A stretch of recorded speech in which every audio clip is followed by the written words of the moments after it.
Ladies and gentlemen, the Blue Angels, the Navy's Precision Flight Demonstration Squadron, will be approaching momentarily from the south behind us in a salute to the class of 2025.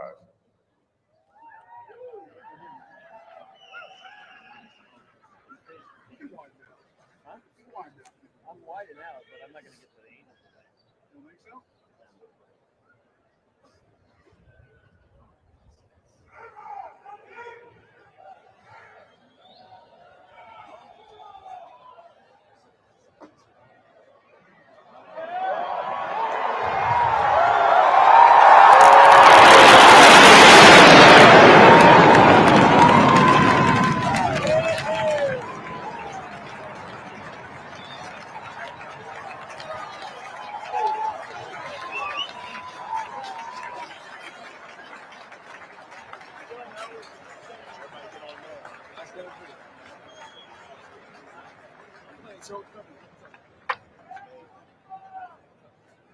Ladies and gentlemen, we invite all of our guests to remain standing for our national anthem, sung by Midshipman First Class Quinn Gonzalez, and then the invocation by Captain Maurice Buford, Chaplain Corps, United States Navy.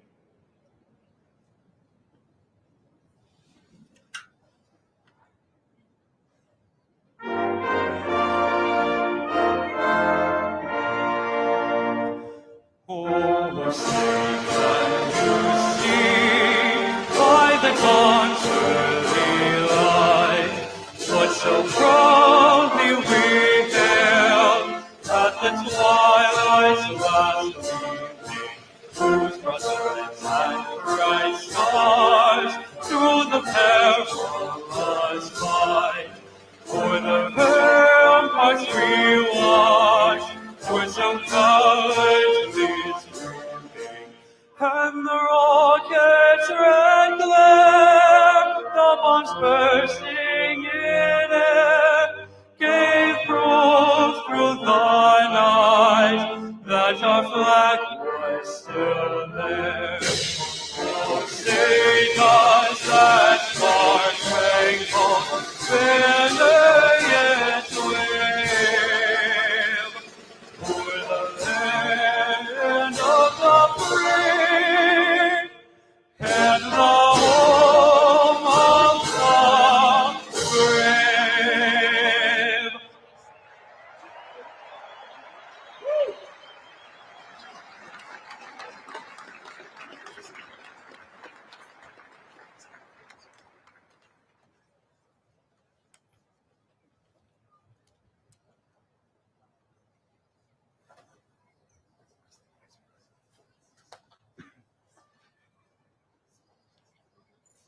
Let us pray. Most gracious and triumphant God, we come to announce to the world that these warriors are ready to fight tonight.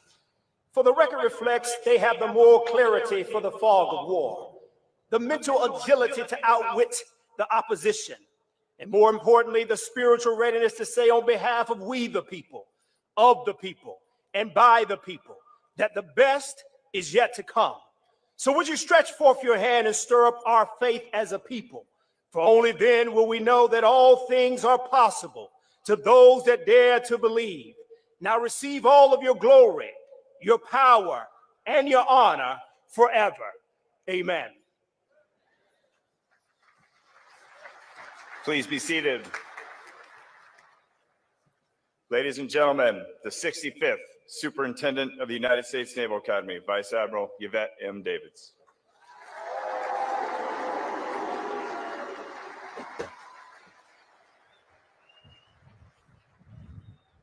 Good morning, 2025.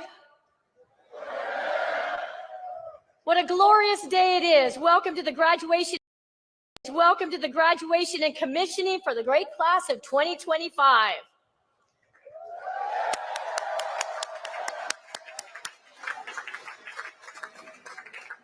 There should be no question about the significance of Honorable JD Vance, the Secretary of the Navy, Secretary Phelan, the Commandant of the Marine Corps, General Smith, and the Acting Chief of Naval Operations, Admiral Kilby.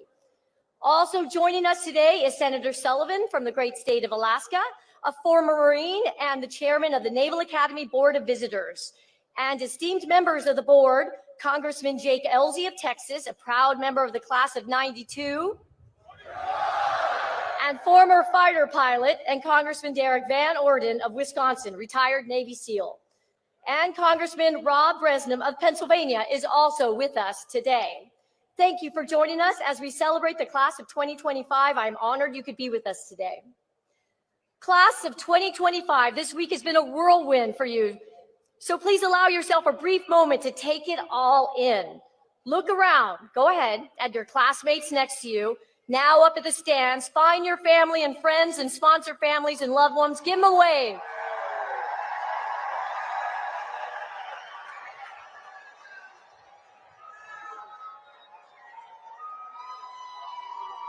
To all of the parents, grandparents, guardians, and mentors out in the crowd, I want to thank you for instilling the values that attracted your midshipmen to want to serve and to live a life of consequence. We are forever in your debt.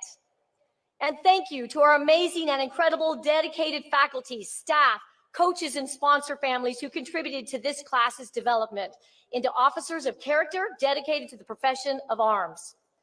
So 2025, to those who have challenged you and pushed you to achieve greater things than you thought possible, to those who have supported you and mentored you, please join me in giving them a heartfelt round of applause.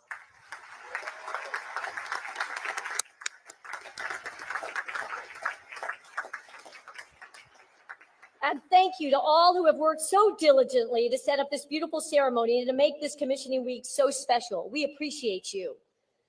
A special welcome to the members of the class of 1975, 2025's link in the chain. 50 years ago, they graduated from our academy, and today they represent that 50-year link and shared heritage with the class of 2025. Thank you, class of '75, for being so active in the lives of these midshipmen since I-Day, inspiring them with wisdom, insight, and legacy. Now, 2025, I again ask that you look around, but this time, look at the exquisite Navy Marine Corps Memorial Stadium you are in. Around the stadium, you will find the names of several U.S. Navy battles, engagements, and pivotal moments in our history. These names represent the Navy and Marine Corps' legacy from 1775 to 1845 to today. Each and every one of you is now an integral part of that legacy. So 25, look at these names, and now I want you each to pick one name that you can see, and I want you to remember that name, dedicate that name to memory. That name, it represents more than just a battle, more than just naval tactics and strategy or historical facts. The name you chose represents hundreds, thousands, or even hundreds of thousands of Americans, sailors, and Marines, naval officers who were once just like you, who rose to answer the call to service, who rose to the challenge of their age and chose to risk all in the service of others. So 2025, while this stadium is a physical symbol and memorial to our Navy and our Marine Corps, always remember that you are the living legacy. You are the young people of our age who have chosen a life of service. Remember that name, and remember that you are assuming a rich heritage, a great honor, and a sacred obligation.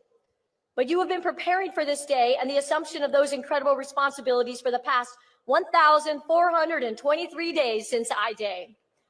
Although this adventure is coming to a close, you are about to embark on many more. You are headed around the globe to places like Quantico, Pensacola, San Diego, Charleston, Norfolk, to Sasebo, Rhoda, and Hawaii, and to our international classmates who are soon to head home. A special congratulations to you. You each have an incredible future awaiting you. But know, Annapolis will always be here for you, and the Naval Academy will always be your home. And this moment right now, surrounded by your classmates and the legacy of those before you, this moment will be one of those that you will never forget.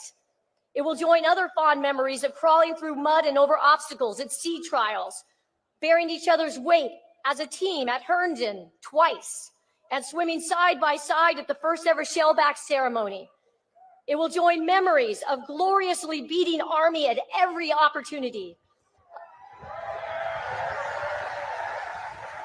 of morning workouts with classmates before the sun has risen, the intensity of finals weeks, of incredible summer trainings across the globe that helped you find your operational calling, to your exceptional academic research capstone projects, and to the world-class musical and theatrical performances that showcase immense talent. And all of those shared experiences culminated today in your commissioning. And while today is the end of one chapter, it's the beginning of your careers as Navy and Marine Corps officers. On I-Day, you represented different corners of our nation and globe with different life circumstances and experiences. But now, at commissioning, you are a proud class of ethical warfighters who better understand the sacred oath you first took 4 years ago and will soon take again today. While we can never know with certainty what the future will hold for you or for our country, we do know that you are assuming a vital role. Your sacred obligation to our nation is to be prepared and to make sure that you and those that you lead are ready to both preserve peace and decisively win when called upon.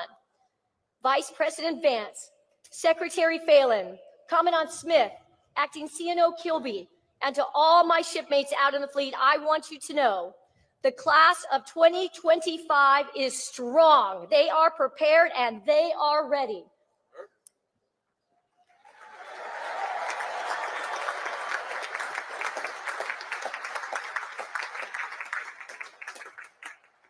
'25, your Naval Academy family is incredibly proud of you.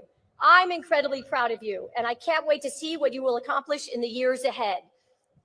It is now my pleasure to introduce our 79th Secretary of the Navy, the Honorable John C. Phelan.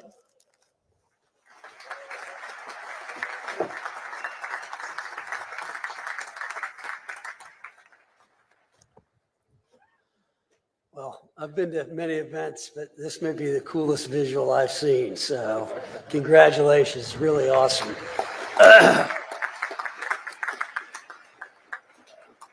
Mr. Vice President, Commandant, Acting Chief of Naval Operations, Superintendent, distinguished guests, faculty, staff, families, and most importantly, the class of 2025, good morning. Morning. Admiral Davids, thank you for the kind introduction. Serving as the 79th Secretary of the Navy is a privilege of my lifetime, and I thank President Trump for his trust and confidence in appointing me to this role. And it's a particular honor to welcome and thank Vice President JD Vance for his presence today. As a Marine and combat veteran, Vice President Vance represents what makes this nation great: courage forged through hardship, service defined by humility, and deep, unshakable belief that this country is worth fighting for. From the hills of Ohio to the battlefields of Iraq, and now to the halls of leadership in the White House, Vice President Vance's journey reminds us that honor is not given, it is earned. Thank you, Mr. Vice President, for your example, your service, and your continued leadership.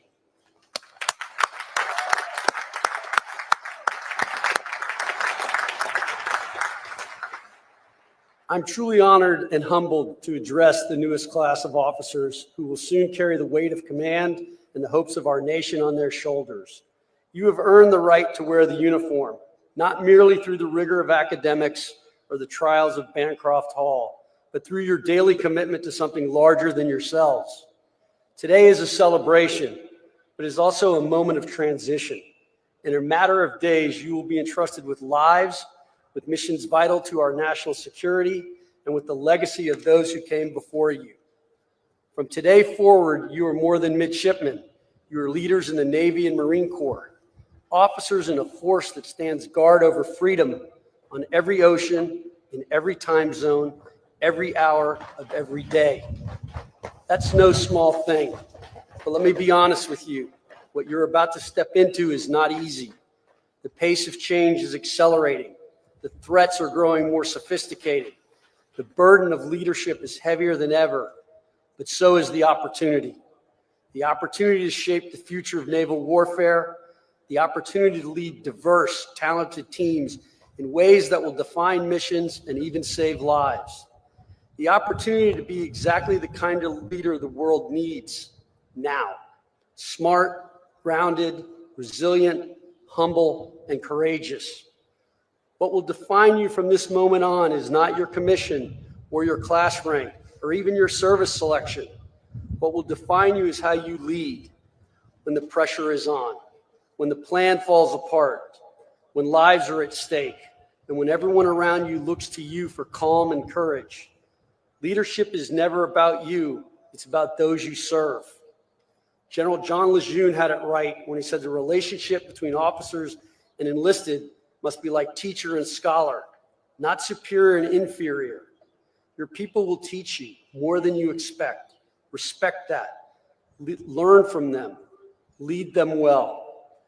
You are not simply to give orders. You are to grow those under your command into something better. Instill in them the core values of honor, courage, and commitment, not just with words, but through example. Now, a quick word about values: honor, courage, commitment.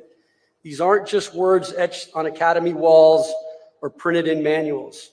They are your compass. And in a future filled with new technologies, cyber threats, and global instability, character will matter more than ever. You are inheriting a fleet that sails in a world full of complexity and consequence. We face adversaries who test the rule-based order at sea. We operate in an environment where innovation moves at the speed of relevance, and we must be agile, accountable, and adaptive, because lethality is just not about firepower.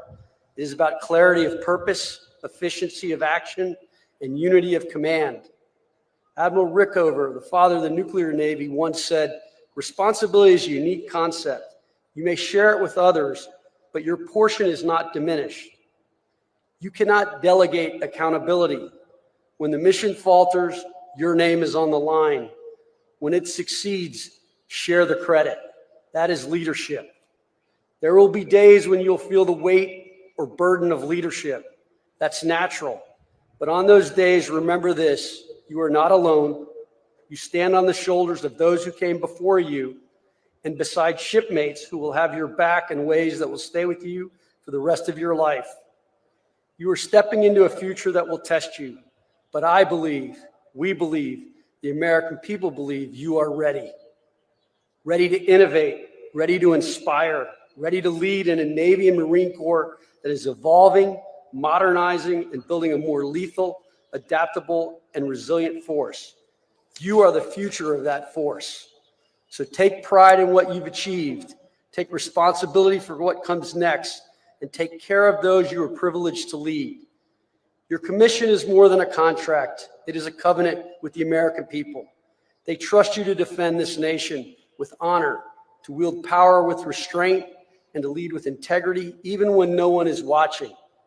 So class of 2025, step forward with confidence, but carry within you the humility of those who came before.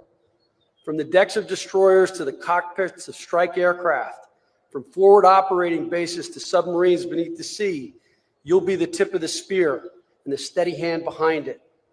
In closing, know this: your country is proud of you, not just for what you've done, but for who you've chosen to become. You are not just graduates, you are defenders of the Constitution, ambassadors of liberty, and the next generation of American leaders. May God bless you, your families, and the United States of America. Congratulations on this well-deserved honor. Thank you.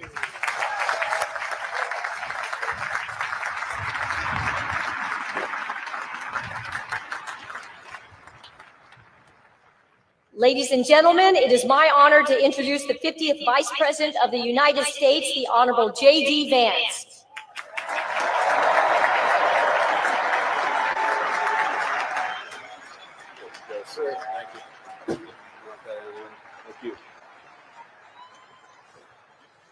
Well, it is great to be with you here on this incredible day, and I gotta say, it's a pretty cool trick where when people say good morning, you guys say it back in unison. So let me say good morning to the class of 2025.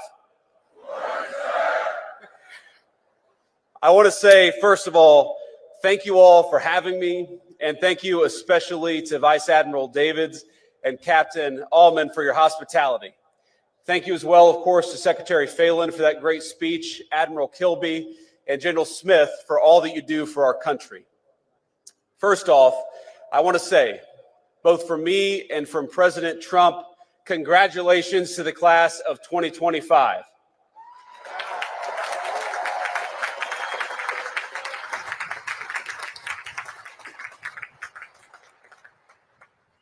I want to say congratulations not just to you all, because you all certainly earned a great honor, but congratulations to the families, the friends, the faculty, plus the other midshipmen and service members who join us on this beautiful morning and share in this incredible day.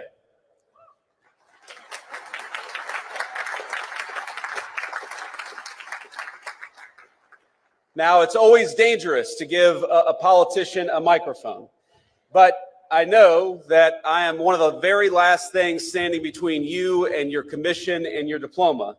And so out of respect, I just want you to know that this is only going to be a 3.5 or 4 hour speech. I hope you all brought your sunscreen because it's bright out here. But today is such an incredible day for you. Tonight, you'll celebrate in the finest tradition of the United States Naval Academy with great food and, of course, maybe a little drink.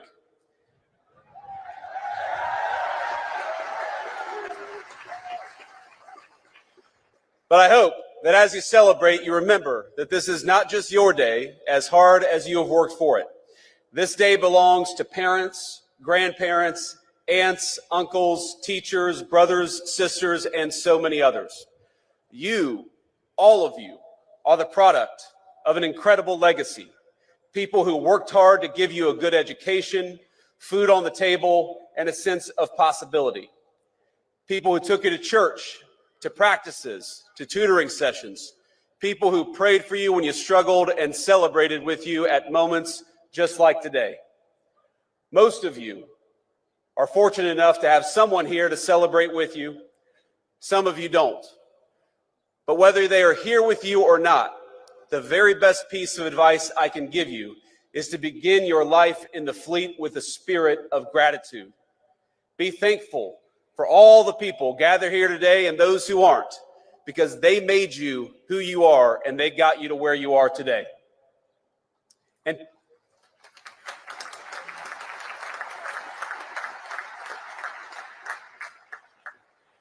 I hope you'll take from that gratitude a sense of duty. You owe it to the American people, to yourselves, but most of all to the people who sacrificed so hard to get you here. You owe it to them to do the best job you can, and I know that is exactly what you're going to do. Now, it's customary in speeches like this for people like me to offer words of congratulations and maybe a little bit of advice. Of course, I just did exactly that. But you're not just graduates of some random university about to embark on careers in the private sector, and I'm not just giving another political speech. I'm your vice president. And the minute you walk off this stage with your diploma and your commission, you will be officers in the United States Navy and the United States Marine Corps, and that is an incredible thing.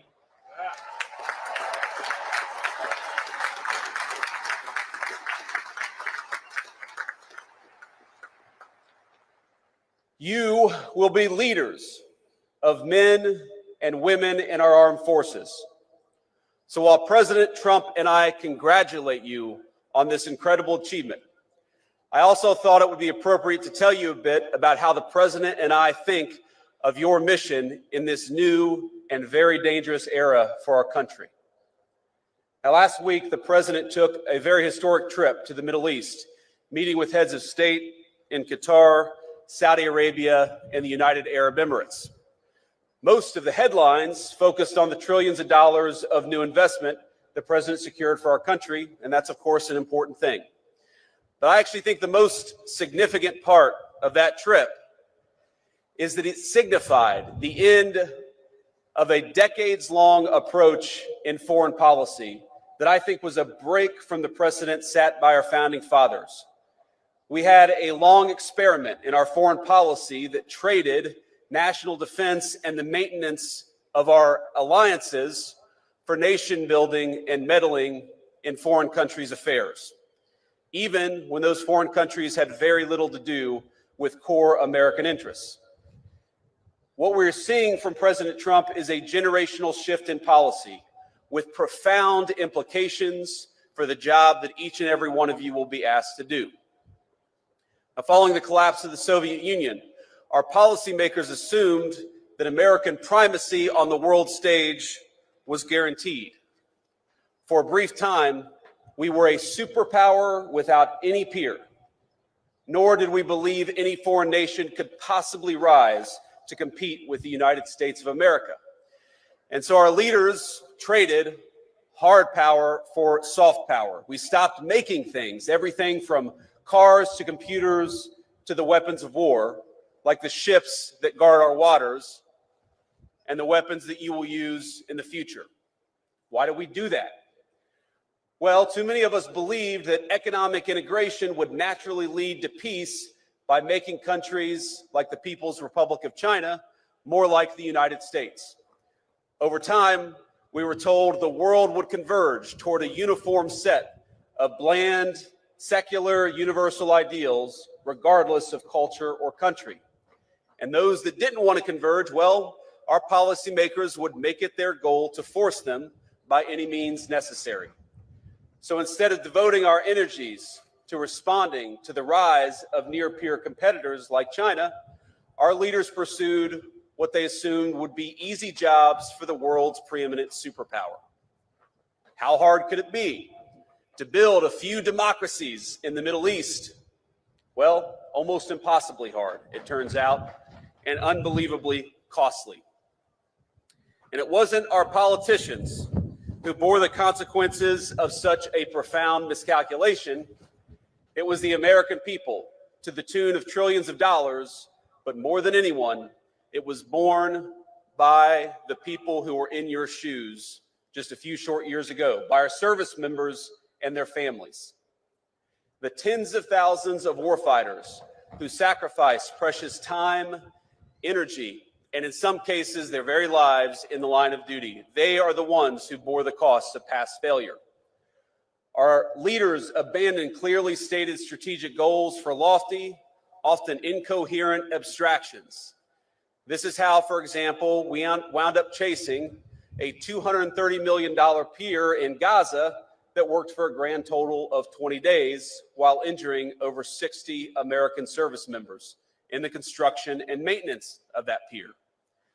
Our government took its eye off the ball of great power competition and preparing to take on a peer adversary. And instead, we devoted ourselves to sprawling, amorphous tasks like searching for new terrorists to take out while building up faraway regimes. Now, I want to be clear. The Trump administration has reversed course. No more undefined missions. No more open-ended conflicts. We're returning to a strategy grounded in realism and protecting our core national interests. Now, this doesn't mean that we ignore threats, but it means that we approach them with discipline, and that when we send you to war, we do it with a very specific set of goals in mind. And consider how this played out in just the last major conflict we engaged in with the Houthis over in the Middle East. We went in with a clear diplomatic goal, not to enmesh our service members in a prolonged conflict with a non-state actor, but to secure American freedom of navigation by forcing the Houthis to stop attacking American ships. And that's exactly what we did.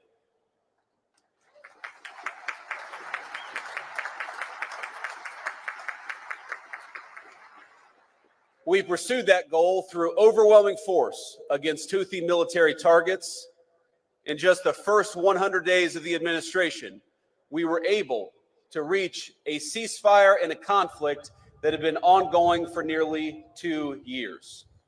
That's how military power should be used, decisively with a clear objective. We ought to be cautious in deciding to throw a punch, but when we throw a punch hard, and we do it decisively, and that's exactly what we may ask you to do.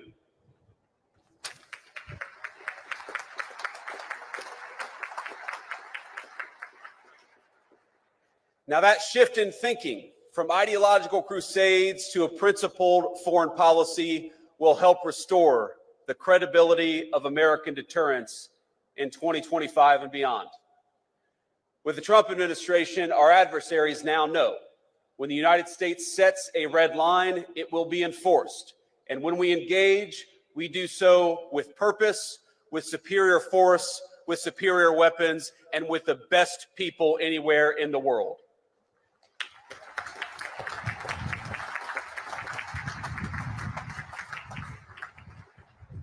Let me say something about weapons and the future of warfare. It is, of course, a priority of this administration, not just to keep, but to widen the technological edge between the United States military and our adversaries all over the world.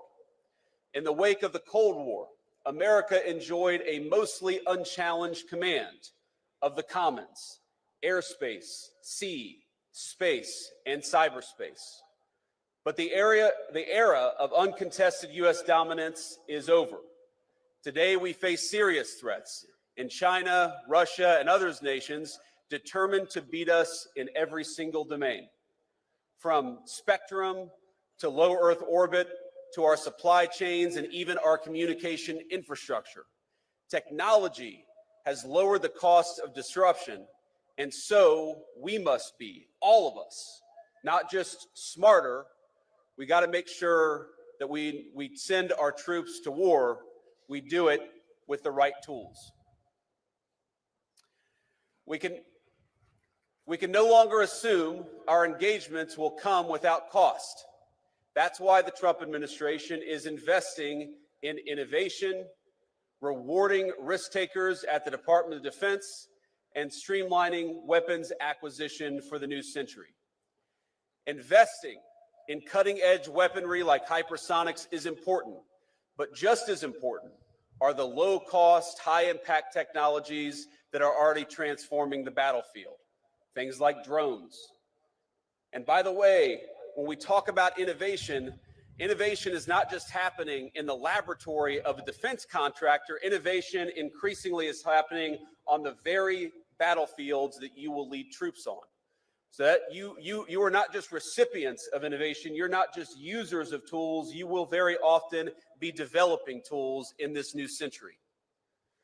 Our lawmakers and military brass alike must learn to adjust to a world where cheap drones, readily available cruise missiles, and cyber attacks cause extraordinary damage to our military assets and our service members. And it will be you, the graduates gathered here today, who will lead the way for the rest of us. Your service will bring new challenges and environments, including ones unfamiliar even to those who have served before you. You will deploy new equipment, new systems, and new technology. And through those experiences, it is you who will learn, who will teach others, and will help our services and our entire country adapt to the future we're confronting. Now, the extraordinary education you have received is an investment by the American people, an investment not only in your courage, but in the strength of your minds and the promise of your leadership. Because your nation rests easier knowing that we have the most brilliant strategists and tacticians standing guard. Men and women like you, brilliant enough to preempt and, if called, fight and win the wars of tomorrow. And as technological change continues to transform the battlefield, it only heightens the importance for this administration, for our whole country, on investing in our military's human capital. That's you, in the well-being of our warfighters, in your brilliance, in your strategic innovation. Modernization isn't just about tactics and tools. It's about meeting the needs of our service members. For too long, we asked too much of too few. Past leaders sent our service members on mission after mission with no exit strategy, no end in sight, and with little articulation for the American people or for the warfighters about what we were doing. When we extend the deployment of an aircraft carrier, that has real impact on people's lives, and we're aware of it.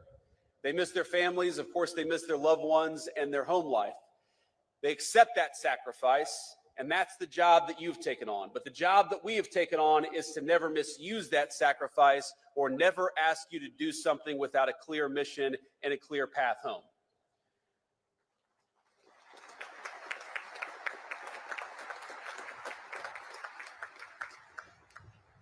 The Trump administration recognizes that our most valuable resources, it's you. It's young people who are brave enough to put on the uniform and risk your life for this country. And we promise, I promise, to cultivate that resource, to protect it, and to use it only when the national interest demands. And what makes your new life so unique is that you must take multiple perspectives. You will be junior officers, of course, answerable to commanders, captains, admirals, generals, and people like me. You will have to follow orders, even when you don't want to. And if I can offer one piece of advice from a junior enlisted guy to a bunch of new officers, to say that when you say with all due respect, that is not a get out of jail free card. I got chewed, these guys are laughing back here.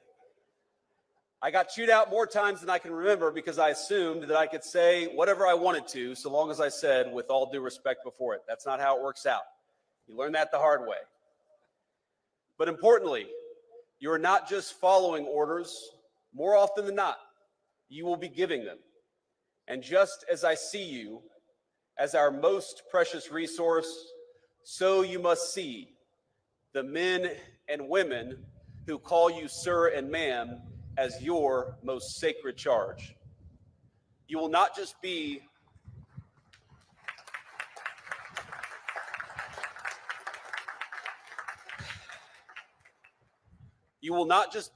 another boss. You will counsel them through triumph and tragedy. You will learn that there is no clear line between personal and professional for officers in the Navy and Marine Corps. But I encourage you to see them not just as people who must follow your orders, but as leaders in their own right with incredible wisdom and incredible potential. Now, this is shocking to think about, but there are senior enlisted people who started their careers in the Navy or the Marine Corps before you were born, who will call you sir and ma'am and follow your orders. Think about what an incredible honor that is. And think about what an incredible opportunity it is, not just to lead these men and women, but also to learn from these men and women. And that is the task before you.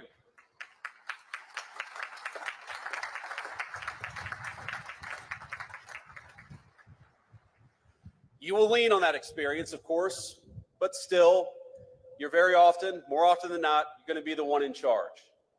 That is an honor, but it's a responsibility that ought to give you chills. You've made it now through one of the most demanding institutions in the entire world. You have earned your commissions, and you've stepped forward to serve at a moment when your country needs you now more than ever. But you're stepping into gigantic shoes, and it's worth taking stock of that as you prepare to receive your commission. Those of us who've served know that graduates of the Naval Academy, they have a certain energy, a certain aura, a certain respect when they're out there in the fleet. Let me just give you an example. Today is your day, of course, and you should celebrate. But in 3 days, the President and I will lead the most solemn occasion in our nation, Memorial Day at Arlington Cemetery. You'll learn, as I have, that when people say things like Happy Memorial Day, you appreciate the sentiment behind it, but you know that it's wrong. Because Memorial Day is not a happy day. And Memorial Day is not for those who served and came home. It is for those who served and didn't. Every Memorial Day, I think about a graduate of this institution, Major Megan McClung. She was an officer I served with. She was bright, tough, and incredibly dedicated to her job. She arrived in Iraq not long after me and was killed in action not long after that. She loved this institution. And like so many that came before her, she built on its legacy in the way that she served her country. Now, there are so many stories of great service in this institution. I look at these signs on this stadium: Belleau Wood, Midway, Guadalcanal. These are battles I read about in history books or learned about when I was a United States Marine. If you just try to read a list of the people who served after graduating from this institution, the list is almost so long you can't get through it. Senior leaders, commandants of the Marine Corps, chiefs of naval operations, astronauts, great business leaders, and even a few lowly politicians have graduated from the United States Naval Academy. Their service is an incredible legacy that they have passed on to you. And you are the bridge that connects the incredible heritage of this institution to the future duties and responsibilities your country needs you to perform. That's an incredible honor, but it's also an incredible responsibility, and I hope you take it seriously. People will look at you as graduates of the Naval Academy in a different way than they look at most of the people that you will meet every single day. They will look at you that way, yes, because you've worked hard, and yes, because you deserve this day, but they will also look at you differently because you stand on the shoulders of giants. And 20, 30, or 40 years from now, there are people who are going to be standing on your shoulders. So please remember that. Please take it seriously. And please recognize that you become part of a brotherhood and sisterhood that will enable you to do great things, that will support you as you do them, but will ask you to give back as you should in return. You are the inheritors of a national tradition dating back 250 years. It began with John Paul Jones, and the founders of this country asked the United States Navy to take on the most powerful Navy on earth, and we won. Our first patriots knew the stakes. They did not seek out war. They did everything they could to advocate and petition for their own liberties. But when the time came, they raised a military, they raised a navy, and they fought like hell. Their examples lives on in all of you. In their courage, we see the roots of your calling to be strong but not reckless, to seek peace but never at the expense of liberty, to hold firm to your convictions, even when the cost is high. Now, I want to say to all of you, I've been vice president for all of about 120 days. And this summer, I will celebrate my 41st birthday. But I have never, in those 41 years, been so proud as I am today, to honor you, to celebrate you, and to congratulate you on a job well done.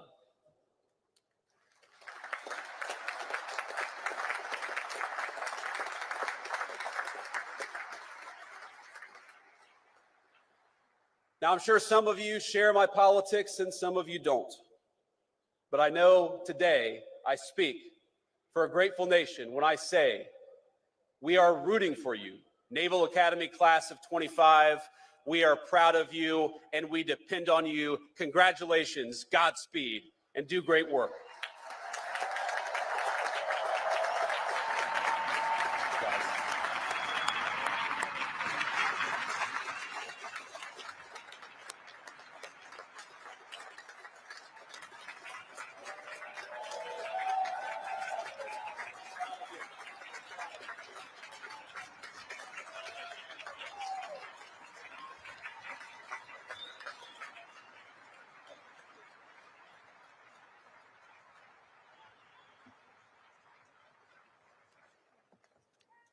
Thank you, sir.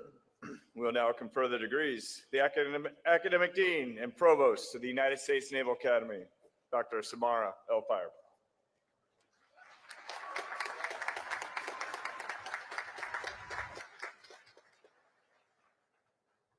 Successfully completing the requirements and demands of a Naval Academy education is no small feat. From I-Day to today, it's a steady dose of challenges, ranging from academic to athletic to leadership and character development. I have no doubt that each of you has been challenged, perhaps in ways you never thought you would or to levels that you never thought you could achieve, but you rose to that challenge, and we congratulate each of you for doing so.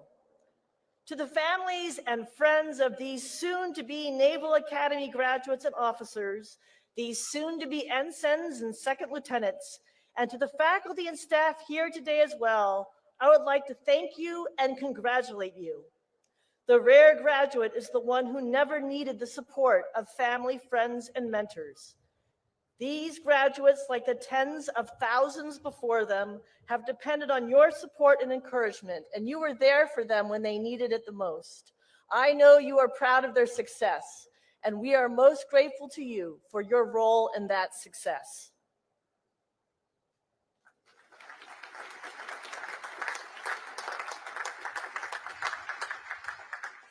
Candidates, please rise.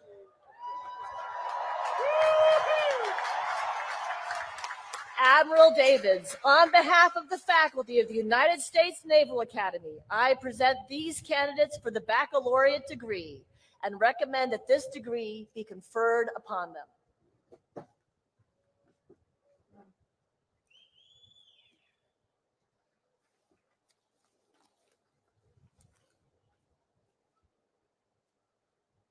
As you have successfully completed your course of study at the United States Naval Academy and have been recommended by the Academic Board as Superintendent of the United States Naval Academy and by virtue of the authority vested in me by the Congress of the United States, I confer upon each of you the baccalaureate degree with all rights and privileges thereunto pertaining.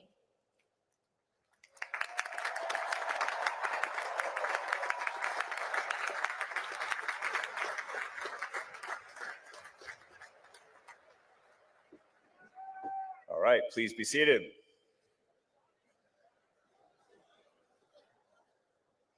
The Commandant of the Marine Corps, General Eric Smith, United States Marine Corps, will administer the oath of office to those being commissioned into the United States Marine Corps. General Smith, I present 257 midshipmen of the graduating class of 2025 to be commissioned into the Marine Corps.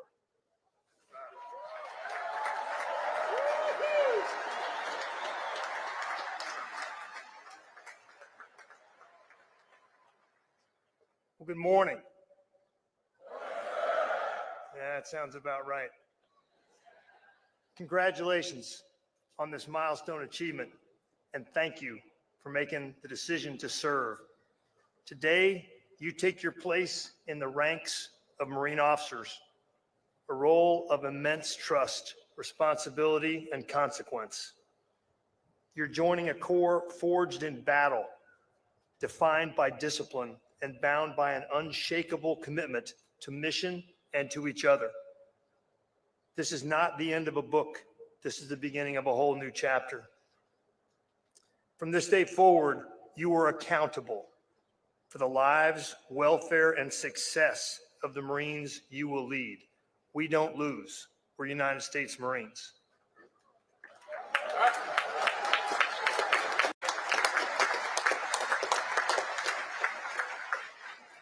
Your Marines won't follow you because of your rank. They'll follow you because of your example, your judgment, and your character. You're inheriting a legacy built by those who led with courage at Belleau Wood, ingenuity at Incheon, and resolve in Ramadi. The legacy is now yours to carry, to protect, and to pass on to the next generation of Marines. The oath you're about to take is a pledge to defend the Constitution, to uphold our values, and to lead with honor at all times. It binds you to something greater than yourself, to the nation, the Corps, and the Marines who will look to you for strength when it matters most, when the chips are down. You are not entering the unknown. You're stepping into a tradition of excellence, guided by those who came before you and supported by those who now stand beside you. The path ahead will be the most demanding period of your life, but it will also be the most rewarding work you'll ever do. We're proud to welcome you into the Marine Corps as officers. The nation expects much from you, and we know that you're ready. Graduates to be commissioned in the United States Marine Corps, rise.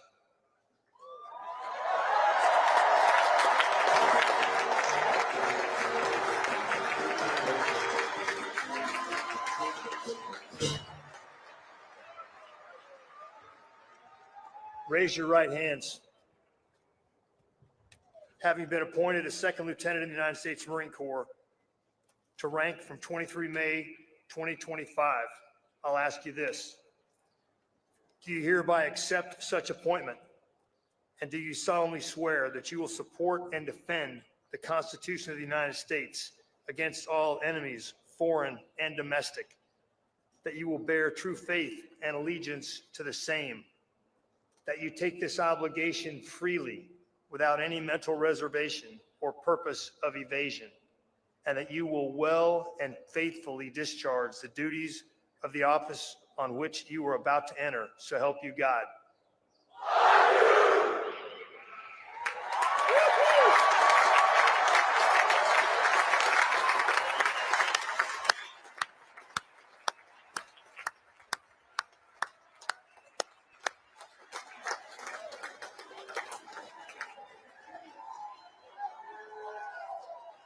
Second lieutenants, take your seats.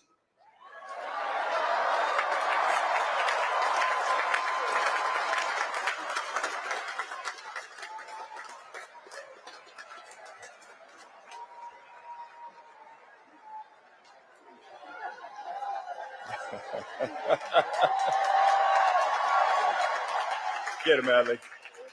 All right, for the rest of you, the Acting Chief of Naval Operations, Admiral Jim Kilby, United States Navy, will administer the oath of office to those being commissioned into the United States Navy.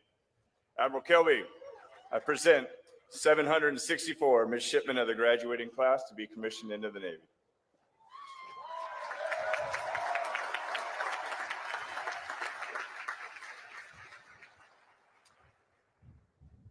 Well, good morning. Vice President Vance, Secretary Phelan, General Smith, Vice Admiral Davids, parents, family and friends of the class of 2025, it's an honor to be here with you today.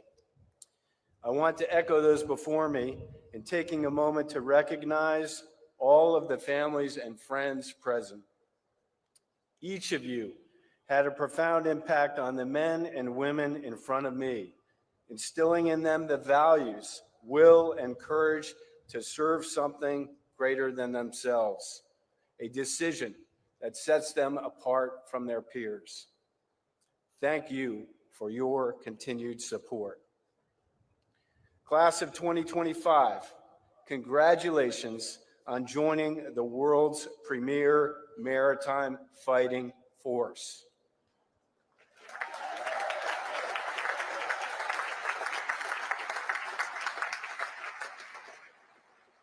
For 250 years, the United States Navy has provided our nation with the sea power and sea control needed to preserve our security, prosperity, and economic wealth. This year has been no different. Just take a look at our actions in the Indo-Pacific, in the Red Sea, and at the southern border. Soon, you will take your place in this Navy, delivering lethality and combat credibility against our nation's adversaries. I can think of no better time to join our fleet, and I can think of no better group of officers to meet this opportunity. Class of 2025, don't underestimate the significance of today. 39 years and 2 days ago, I was sitting right where you are, here in the Navy and Marine Corps Memorial Stadium. And in just a few moments, you will raise your right hand and swear an oath to the Constitution. You will be joining millions of Americans throughout our nation's rich history who have taken the same oath to support, protect, and defend. I am counting on you to uphold these same ideals that your predecessors fought for, to uphold our Navy's legacy, to honor courage and commitment. As I close, let me leave you with a few thoughts. First, service is a gift. It's a gift to our nation and a gift that I know you've learned to appreciate. Wear your uniform with pride.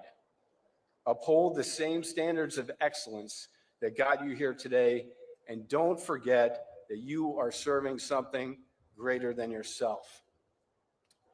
Second, try your very best. Whether you serve for 5 years or 40 years, with great effort, you will learn much about yourself.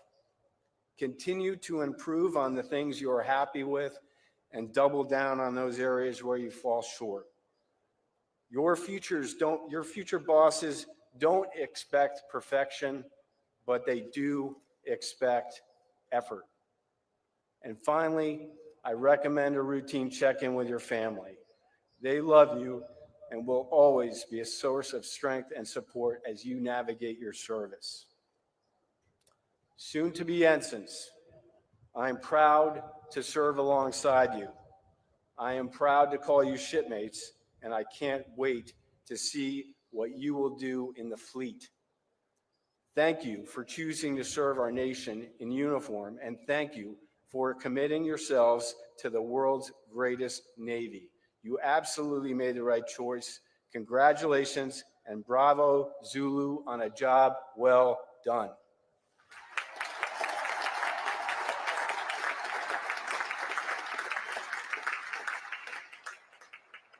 Graduates to be commissioned in the United States Navy, please rise.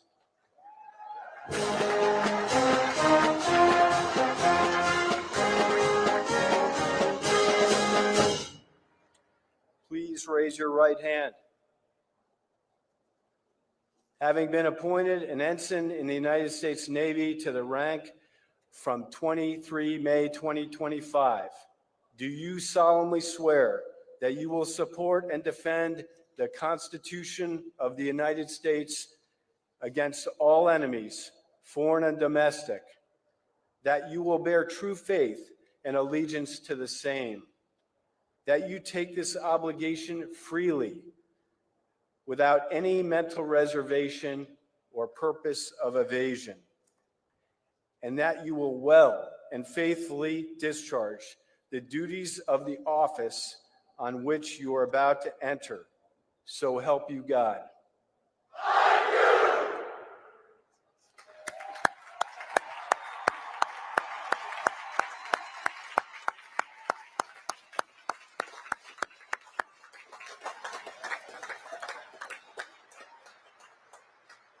Ensigns, seats.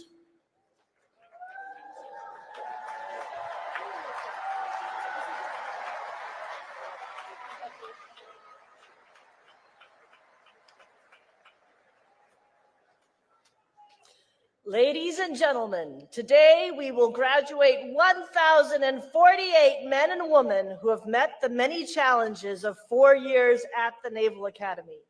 In addition to those you just saw commissioned into the Navy and Marine Corps, the class of 2025 also includes 14 graduates from 11 nations around the world. At this time, we invite these international graduating midshipmen to stand when their name is called, along with members of their national delegation who are in attendance today. These graduates, whose national flags are flying above the memorial arches at the north end of the stadium, will return to their countries and serve with distinction in their armed forces or other government service. From the Arab Republic of Egypt, Zied Al-Gandhi. From the Republic of Fiji, Ratu Malabua. From the Republic of Indonesia, Juandito Cahyo Nugroho. From the Republic of Indonesia, Febiarta Suryana. From the Kingdom of Jordan, Tariq El Azema. From the Republic of Maldives, Hassan Nishaf. From the Republic of Peru, Luigi Caparini. From the Republic of the Philippines, Michelle Ann Angelou De Leon Matzo. From the Republic of the Philippines, John Arel Monreal. From the Democratic Socialist Republic of Sri Lanka, Isuru Ekanayaka. From Taiwan, Zhenyi Zhou. From the Kingdom of Thailand, Poonrapi Praki. From the Republic of Tunisia, Muhi Ben Mefta. From the Republic of Tunisia, Mohamed Jerbi. Thank you. Seats.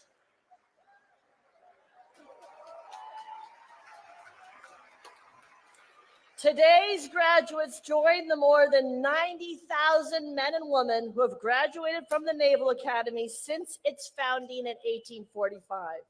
As part of our graduation ceremony today, members of the Naval Academy class that preceded this year's graduates by 50 years will honor this continuing chain of Naval Academy graduates by presenting engraved ensign or second lieutenant uniform devices to the class of 2025. Several members of the class of 1975 are listed in your program and are here today to participate in this special recognition of Naval Academy graduates' contributions across the decades. Please join me in recognizing and applauding these distinguished graduates.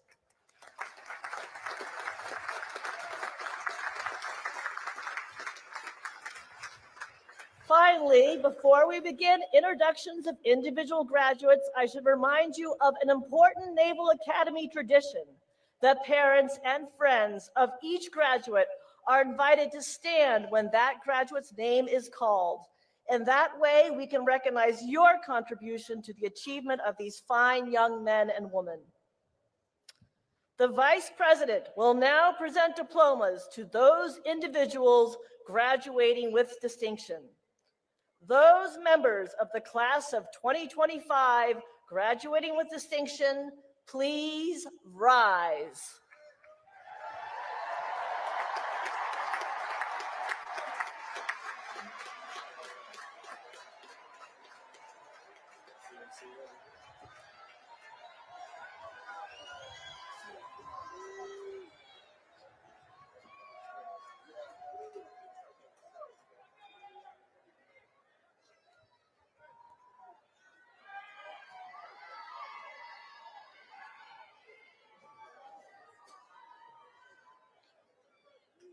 Owen M. O'Malley stands first in the class. Andrzej J. Korlecki. Tenley W. Radak. Sean D. O'Boyle. Matt T. Marinkovich. Brody A. Todd. Michael C. McGee. Sebastian G. Sherry. Ethan S. Perdue. Soleil Shi. Victoria J. DeCarlo. Nathan A. Broomfield.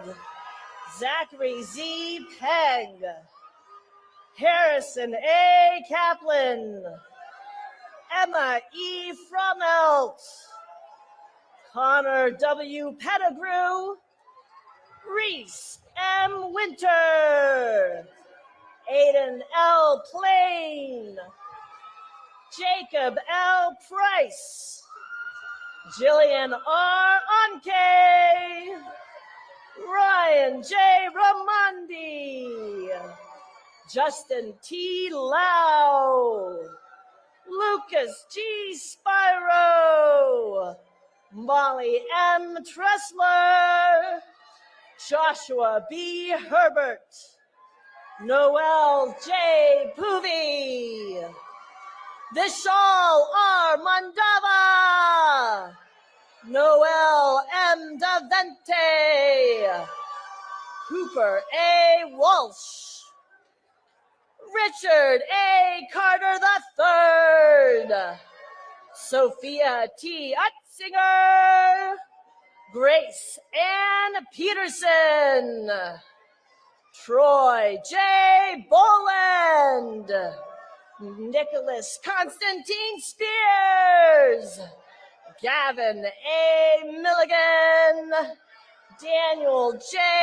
Mullen, Jackson W. Sudduth Jr., Samuel Mark Englund, John F. Janess, Lucas J. Schreiber, Dalton M. Keglovitz, Katie T. Stigler, Emma C. Kirby, Jonathan C. Howitt, Nathaniel S. Gunn, Olivia J. Love, Sebastian J. Gordillo, Jonathan R. Sauer, Hava Serafinsky, Ama E. Stott, Conrad P. Davis, Luke W. Sweeney, Stephen J. Lubers, Lauren M. Leckelt, Ivan P. Thomas, Marshall J. Hansen, Gabriel B. Spencer, Thomas Owen Pitchford, Engalau, Toby Jeffrey Davis II, Demetrius S. Bush, Owen M. Barron, Alexander M. Grande, Sean A. Patty, Amelia E. Steinbacher, Kyle T. O'Doy, Benjamin A. Miller, Kevin A. Lamb, Tanner Aloysius Kelly, Micah Jacob Verano Rica Frente, Gabriel Euclides Wen, Andrew W. Fichtel, Samuel J. Beatty, Matthew Brian Coleman, Walker H. French,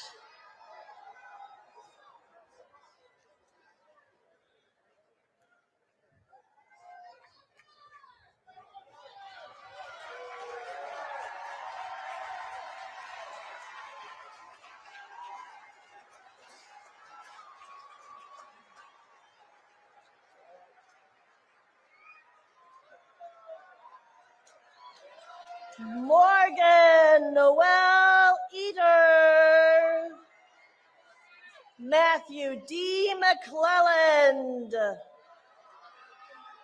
Maris E. Larkins, Gabriel V. Abreu, Sean D. Lloyd,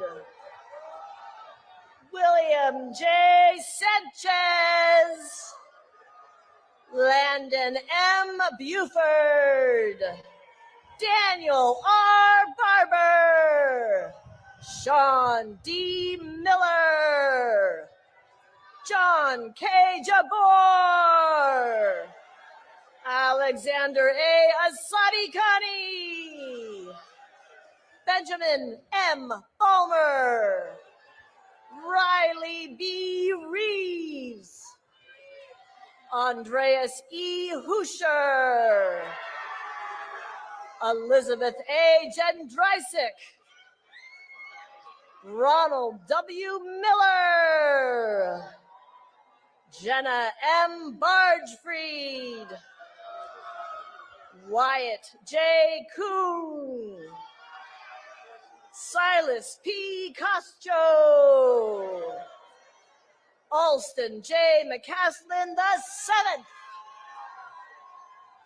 Jacob W. Dubberly, Abigail A. Lutz, Leo P. Wagner, Nathan W. Sherry Jr., Duncan J. Ailes, Timothy D. Wright, Ethan J. Tolentino, Hannah L. Lakeford, Matthew J. Lee, Abigail P. Parker, Alex M. Trainer.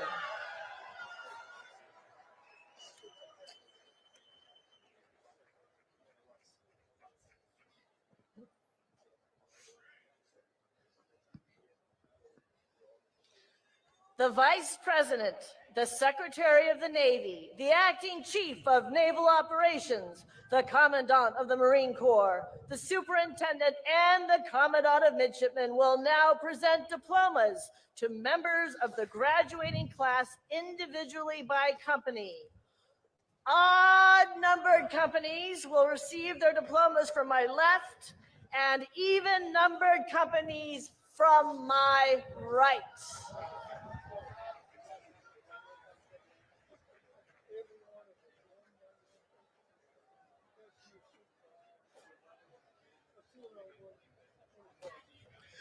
From the first company, Sanjana Basumalik. From the second company, Carl Gabriel F. Adriano. Joshua J. Kofer. Maya E. Barcelo. Benjamin W. Countess. Robert L. Benson.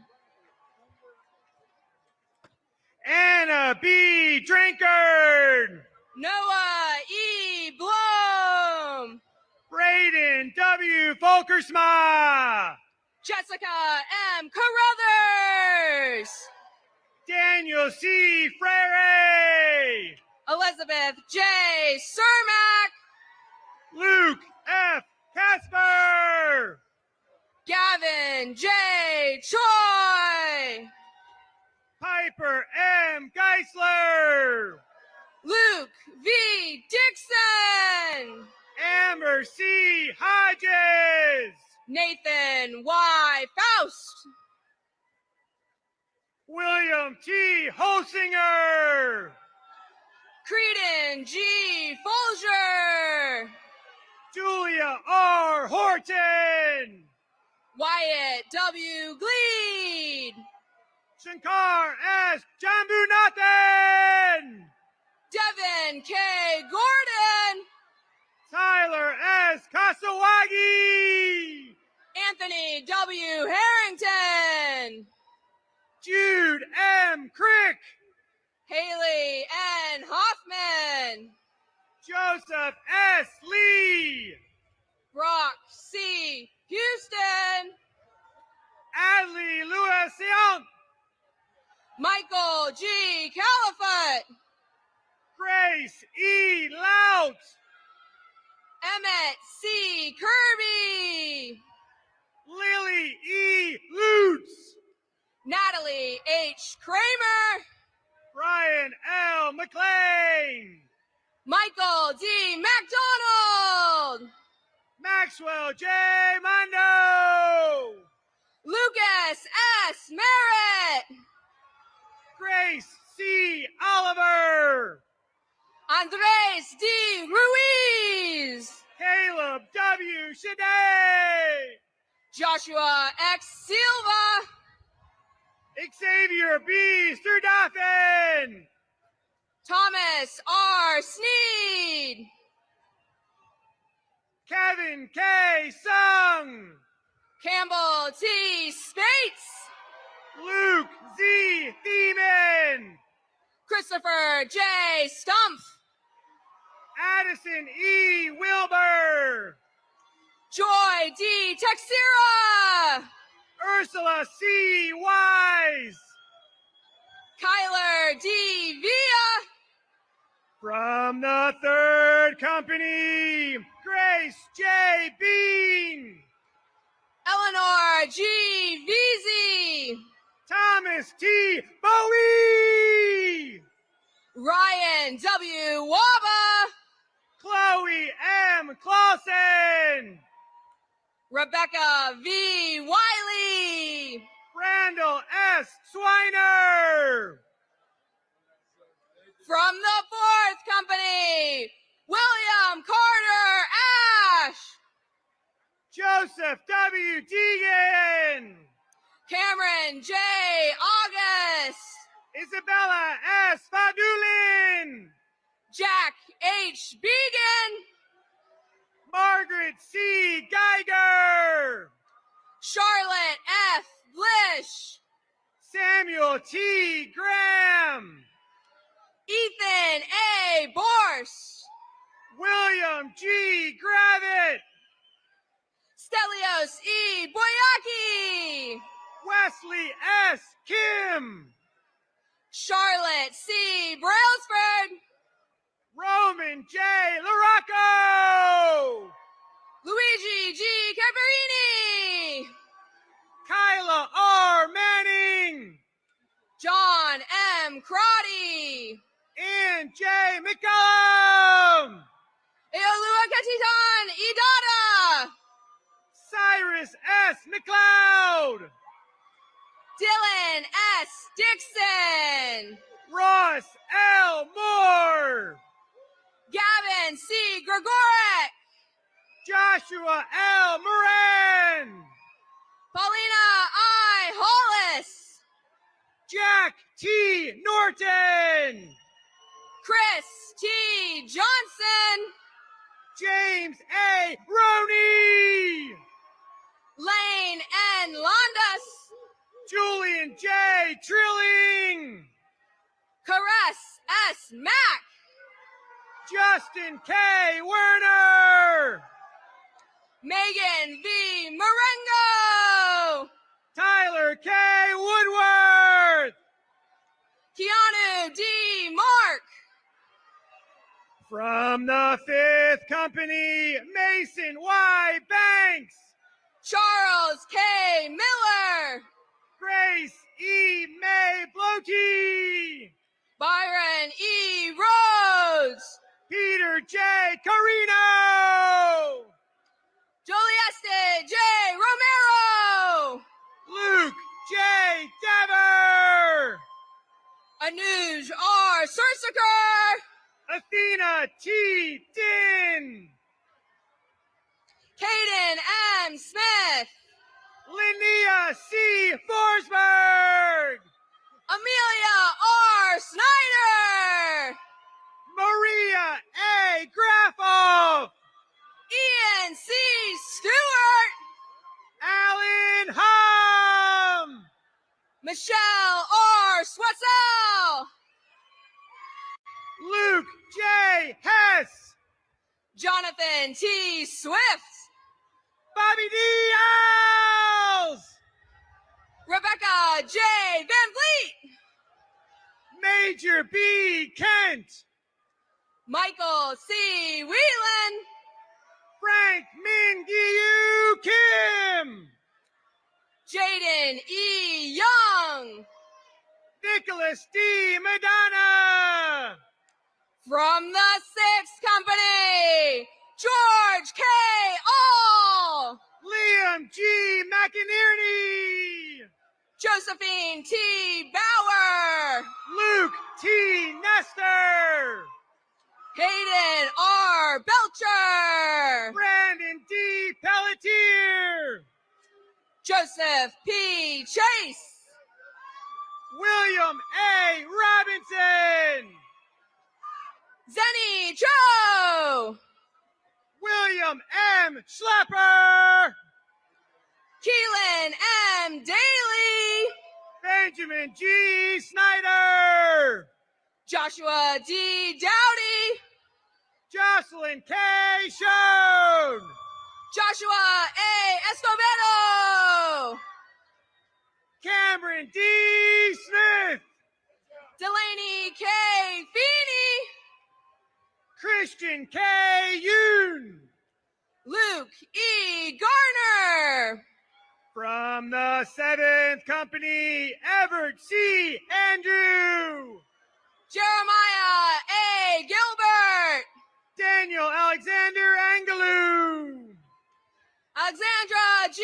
Huntimer, Luke G. Arts, Joseph L. Hurt, Sean Air Berrius, Peyton A. Jankowski, Evan S. Broderick, Alexandra A. Kwasniewski, Martel L. Carruthers, Johanna K. Lim, Alex M. Conway, David Lynn, Connor W. Delahunt, Porter J. Markel, Pierre Louise G. Desoblin, Davina D. Mather, Yvonne Y. Fu, Emily F. Mezzanizzi, Connor P. Gerard, Nicholas A. Munoz, Jenna H. Hahn, Colin M. Ramos, Julia L. Ricky, Carson T. Shane, Anthony T. Kuvek, Tyler S. Sickler, Nico T.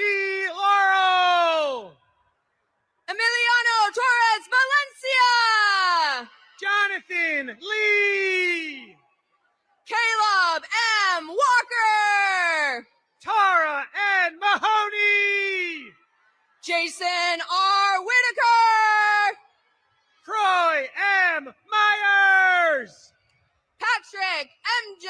Wilson, Justin N. Reed, from the 8th Company, Clarice Joy B.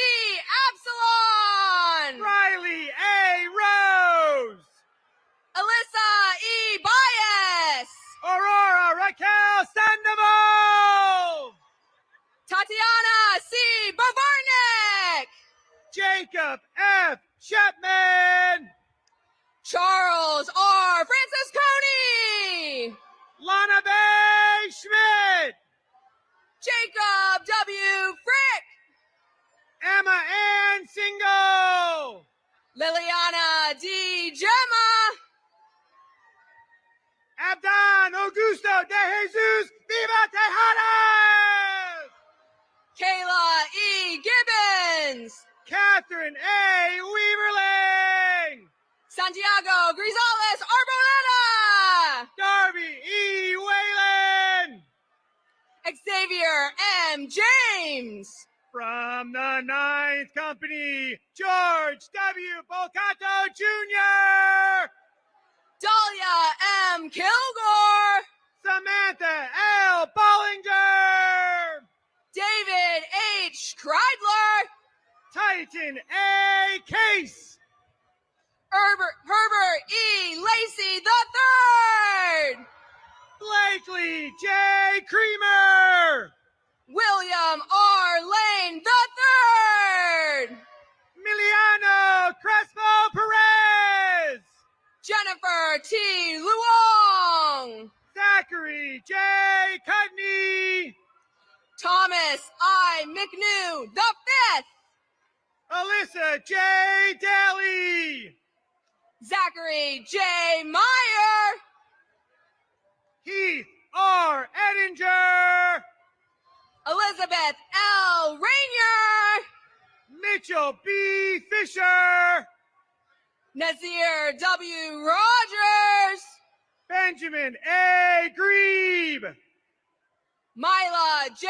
Romero, Haley R. Harris, Mackenzie R. Rouge, Aiden J.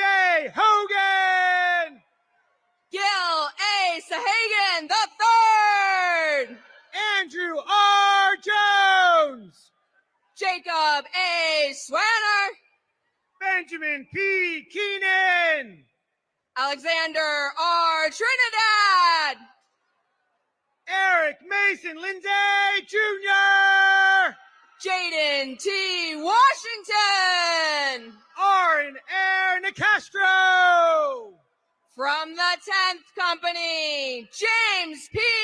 Analt, Joseph E. Ooster, Jaden G. Browning, Nathaniel J. Poovey Jr., Andrew K. Bowie, Jordan Leo De Jesus Quiles, Trevor W. Burgess, Charles E. Rulinson, Jessica A. Cervantes, Ryan M. Schleicher, Matthew S. Cho, Parvati Shankar, Tyler E. Cox, Karina M. Skidmore, Miles D. Evans, James C. Stubbers, Tyron L. Francis Jr., James Henry Thomas III, John B. Griegel, Benjamin R. Twani, Hannah N. Han Kim, Creighton J. Ward, Guy Alexander Jacob, Sonny J. Watkins, Joshua A. Conderhunt, from the 11th Company, Leanne P. Beckman, Miller R. Lambert, Aiden J.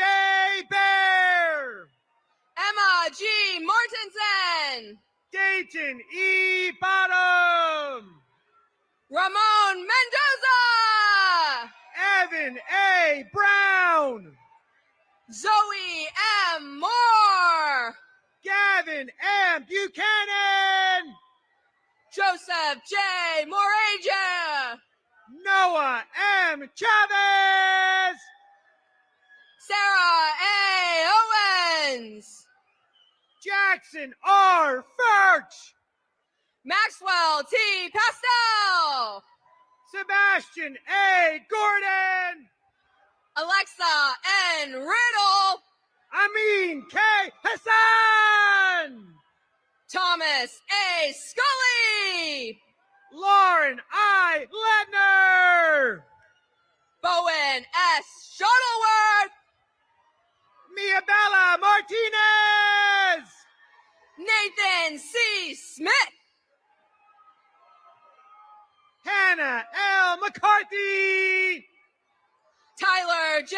Sweat, Ratu O. Malabua, and Beatty B.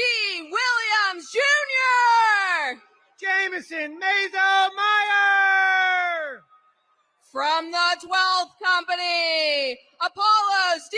Bertram, Connor M. Munson, William L. Camp, Trenton X. Parker, Tyler T. Casey, Joseph A. Payton, Naomi Chow, Liam A. Pahamas, Christopher R. Cordner, Carson R. Ranu, Julia M. Davidson, Nicole J. Rosenfeld, Kavon R. Davis, Caroline C. Thurlby, Isaru Kalana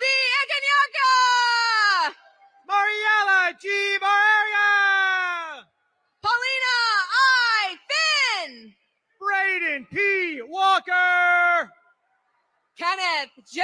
Johnson, Ryan T. Zhang. Jonathan S. Kim, From the 13th Company, Shaquille A. Aranes, Vincent S. Kim, Owen J. Beastie, Charles M. Creel, Simon E. Berger, Landon C. Kruger, Payne T. Carr, Vera E. Martinez, Russell S. Clark, May E. McConkey, Anthony J. D'Angelo, Doris Salt Morton, Ethan A. De La Garza, Benny J. Nolan, Emma E. Driscoll, Sean T. Ostrowski, Brett P. DeMay, Brandon T. Prouse, Caroline A. Eggert, Augustus L. Reed, Ethan M. Gamble, William L. Swent, Isaac W. Grayland, Emmanuel Tavares, Grace C. Huber, Emily R. Vella, Owen E. Huntington, Alexander C. Vester, Maya L. Kessner, Henry S. Williams, Luke S. Kim, Quentin J. Wright, Peter J. Lee, from the 14th Company, Sebastian R. Allen, Thomas Q. McBride, Maharlika X. Archuleta, William L. McCrate, J.D. Bankston, Renee M. Murphy, Javon M. Bouton, Alyssa J. Parendo, Lauren E. Bryant, Michael A. Ponenti, Matthew F. Crotty, Emma G. Reichendel, Martha G. Fields, Margaret K. Schuler, Daba K. Fofana, Anthony D. Swanner, Isaac S. Fraley, Ryan D. Swanson, Amanda G. Graziano, from the 15th Company, Charlotte M. Bourgois, Christopher R. Jones II, Keegan S. Caldwell, Daniel T. LaFar, William A. Champagne, Elizabeth J. Lee, Brianna L. Chinamay, Alexander Liu, Jada D. Cortez, James E. Lyon, Zane G. Day, Alexander S. Mamula, Abigail C. Greenholch, Liam M. McCarthy, Sarah Beth E. Joyner, Slade A. Merck, Victoria H. Leeson, Elizabeth D. Meyer, Finbar O. Lindsay, Joshua J. Milford, Griffin R. Martinez, Finian C. Prescott, Stephanie Till Mildane, Reed E. Romo, Luke J. Morley, Andres McCann Santana Pacheco, William M. Wynn, Daniel Y. Shin, Aiden T. Patel, Lauren E. Steinberg, Zachary A. Palamandan. from the 16th Company, Nolan R. Barber, Logan D. Point. Lindsay E. Baisha, Purapi Marquis. Nicholas C. Barunio, Timothy J. Rao. Hanson Chang, Waswa E. Robbins. Thomas P. Christie III, Frederick E. Rushton. Henry C. Fry, Nicholas J. Summers. Bradley J. Glass, Shane R. Cipher. Ariana J. Gomez, James B. Tadlock. Jacques X. Guillaume, Daniel M. Villanueva. Michael R. Heller, Amanda R. Zanetti. Liam M. Henderson, Nicholas A. Zolovic. Justice E. Hood, From the 17th Company, Colin S. Andrews. Joseph W. Kapsikevich, Katerina A. Tellius. Catherine V. Kelly, Tirza D. Daniel. Caleb R. Kotrakis, Dayton L. Delvicio. Gabriella M. Kroll, Connor P. Farrell. Austin L. Lockhart, Nicholas P. Gibbons. Martin N. Lopez, Elijah James Higgins. John S. Lundy, Aiden J. Hammonds. Rudy Radon M. Obina, Justin C. Hawley. Charles J. Olson, Grant J. Who. Sarah M. Rosenberg, Alexander P. Howard. Catherine T. Shaughnessy, Thomas T. Johnson. Blakeman R. Shaw, Jacob Y. Kim. Jackson W. Simmons, Emily Rose S. Kasanovich. Manuel A. Smith, Matthew G. Kasiri. Jerry A. Yelenek Jr., Lola M. Leone. from the 18th Company, Jadiel I. Arana, Ernst F. McDonald II. Zachary T. Barnum, John M. McNicholas. Joshua M. Clark, Megan M. Murphy. Addison Parker E. Davis, Gavin C. Nielsen. James M. DeJong, Brandon H. Horton. Sylvia R. Eklund, William C. Peters. Axel W. Fisher, Isabella G. Ramasco.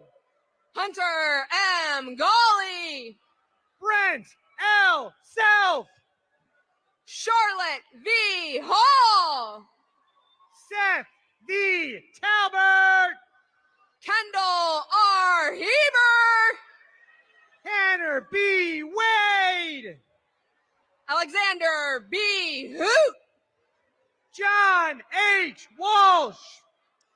James W. Jewell III, Edmund W. Yip. Thomas M. Christenisi, From the 19th Company, Johann R. F. Workey. Jonathan N. Linville, Abigail J. Artman, Ryan L. Lowe, Sophia I. Begillid, Tyler T. McGee, Andrew N. Kyrielason, Grace E. Martin, Quaden V. Kofer, Marcel K. Perizal II, Jackson S. Davis, Mila M. Reardon, William J. Detmer, George J. Ruiz, Liam P. Golden, Jared A. Shad, Riley C. Haugen, Nathan M. Stevens, Moises Hernandez, Nathan G. Sukina, Ava F. Huber, Cameron A. Summers, Brooks J. Kirchen, William F. Walsh, Alexander D. Kirkland, Joshua J. Ward, Jaden X. Leonard, Robert I. Zyman, Mitchell S. Lewis, From the 20th Company, Brianna L. Baker, Lindsay M. Linville, Seth W. Baylor, Logan E. Lewick, Anna G. Cherian, Miguel A. Matute, Danielle I. Gine, Belinda B. Nessett, Grant D. Glasgow, Eric M. Nordquist, William S. Goldsberry, Emily K. Tannenbaum, Kellen R. Gravete Peralta, Luke A. Terrell, Caleb L. Gross, Richard P. Verrier IV, Jenna Rain Hernandez, Noah B. Ward. Enoch J. Kim, From the 21st Company, James R. Adams, Keanu R. Manuel, Micah H. Evans, Michael B. Marconi, Natanis T. Gaver, Sarah C. Moore, Ellen O. Ha, Ayotoye Oguntuashe, Charlotte A. Hill, Donald O. Pubens, Michael K. Kulalau, Peyton M. Pontiff, Christian C. Kerr, Lane M. Rivera, Daniel S. Kim, Christopher E. Robertson, Joshua J. Kim, Jordan L. Sanders, Joseph R. Libby, Addison G. Schofield, Cody S. Little, Carson J. Sloat, Dominic J. Madigan, Murphy M. Smith, Peter T. Mitchell, Fabiarta Sariana, Mackenzie B. Moore, from the 22nd Company, Yvette Ayala, Tristram R. Moore Jr., Charles E. Brady, Sydney A. Bowery, Angelina Y. Chang, Vanessa E. Munoz, Benjamin C. Dabick, Doris C. Nelson, Jack T. Finnegan, Austin D. Payne, Colby K. Gross, Caitlin Capillo Pepin, Anthony J. Ha, Ryan J. Rajapaksha, Sean E. Harris, Andrew L. Rugg, Jeremy R. Heaton, Maurice Paulo B. Salion, Bennett J. Huffman, Alex D. Sanchez, Cecilia B. Iliff, Jackson P. Schuldis, Yoon Sa Jung, Sophia M. Stalker, Cruz C. Kaufman, William B. Webb, Elizabeth A. Kelly, Abigail H. Yos, Brandon J. Coombe, W. Forrest York, Rodrigo Milan, from the 23rd Company, Brown H. Bedard, General Monreal, Joseph B. Camuso, Cole M.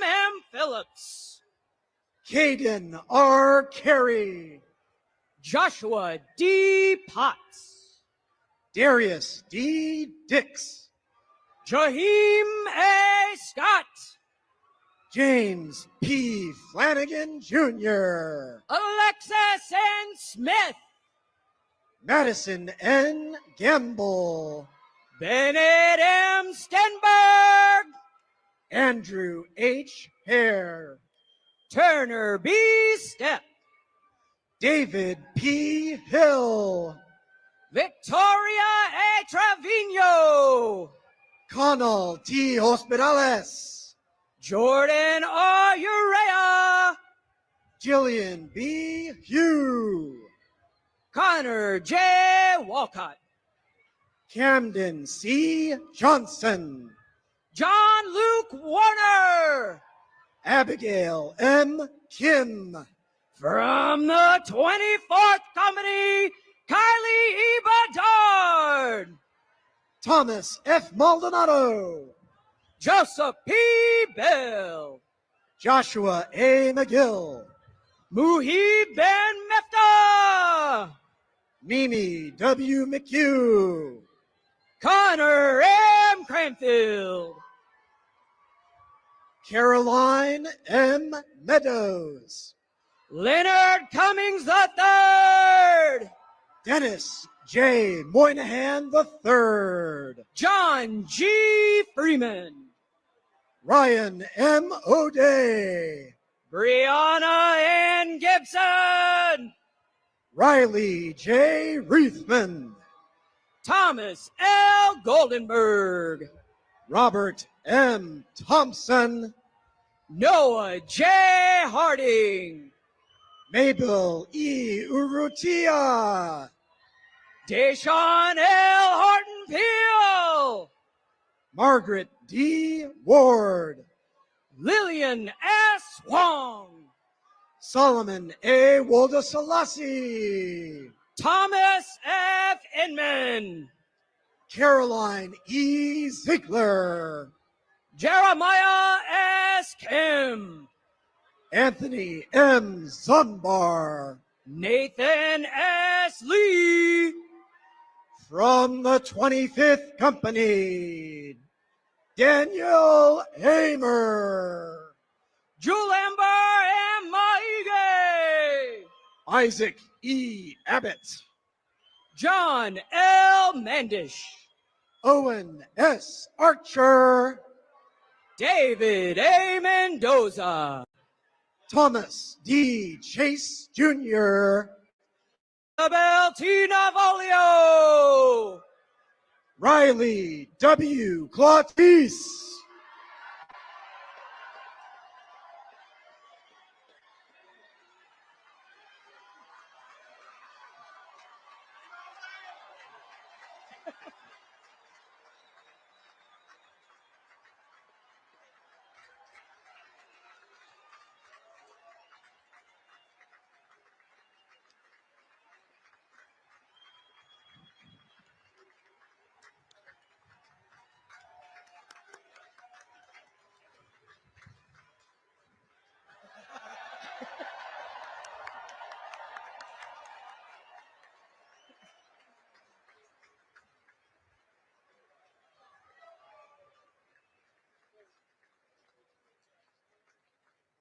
Austin B. Nolan. Peter C. DeYoung, Copeland T. Nowell. Cameron R. Delaney, Blake A. Simmons. Kaylee E. Dion, Emily K. Spencer. Marley S. Duncan, Pedro L. Suarez Solar III. Eric A. Eads, Regis L. Velez. Nicholas J. Edwards, Himat S. Walla. Aiden J. Jibo, Jacob P. Welch. David E. Graham, From the 26th Company, Robert O. Booth. Jenna M. Jellitic, Thomas M. Cho. Justin A. Kirkpatrick, Evan T. Conway. Orion J. Kolkowski, Christopher J. Crane. Christian T. Landis, Frank A. Davis Jr. Scott F. Lyons, Harlan G. Dean. Nolan R. McEachin, Benjamin D. Eichholtz. Kieran E. V. McRae, Robert A. Flores. Gabriel Joaquim E. Santiago, Finley C. Golden.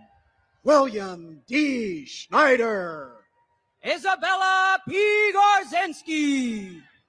Yasin M. Spanta, James D. Griffin. Sawyer C. Stevens, Eli C. Jones. Justice S. Walters, Joseph S. Kelsey. Alexandra R. Wersinski, Mia N. Lasanti. Allison J. Wright, Olga P. Lopez.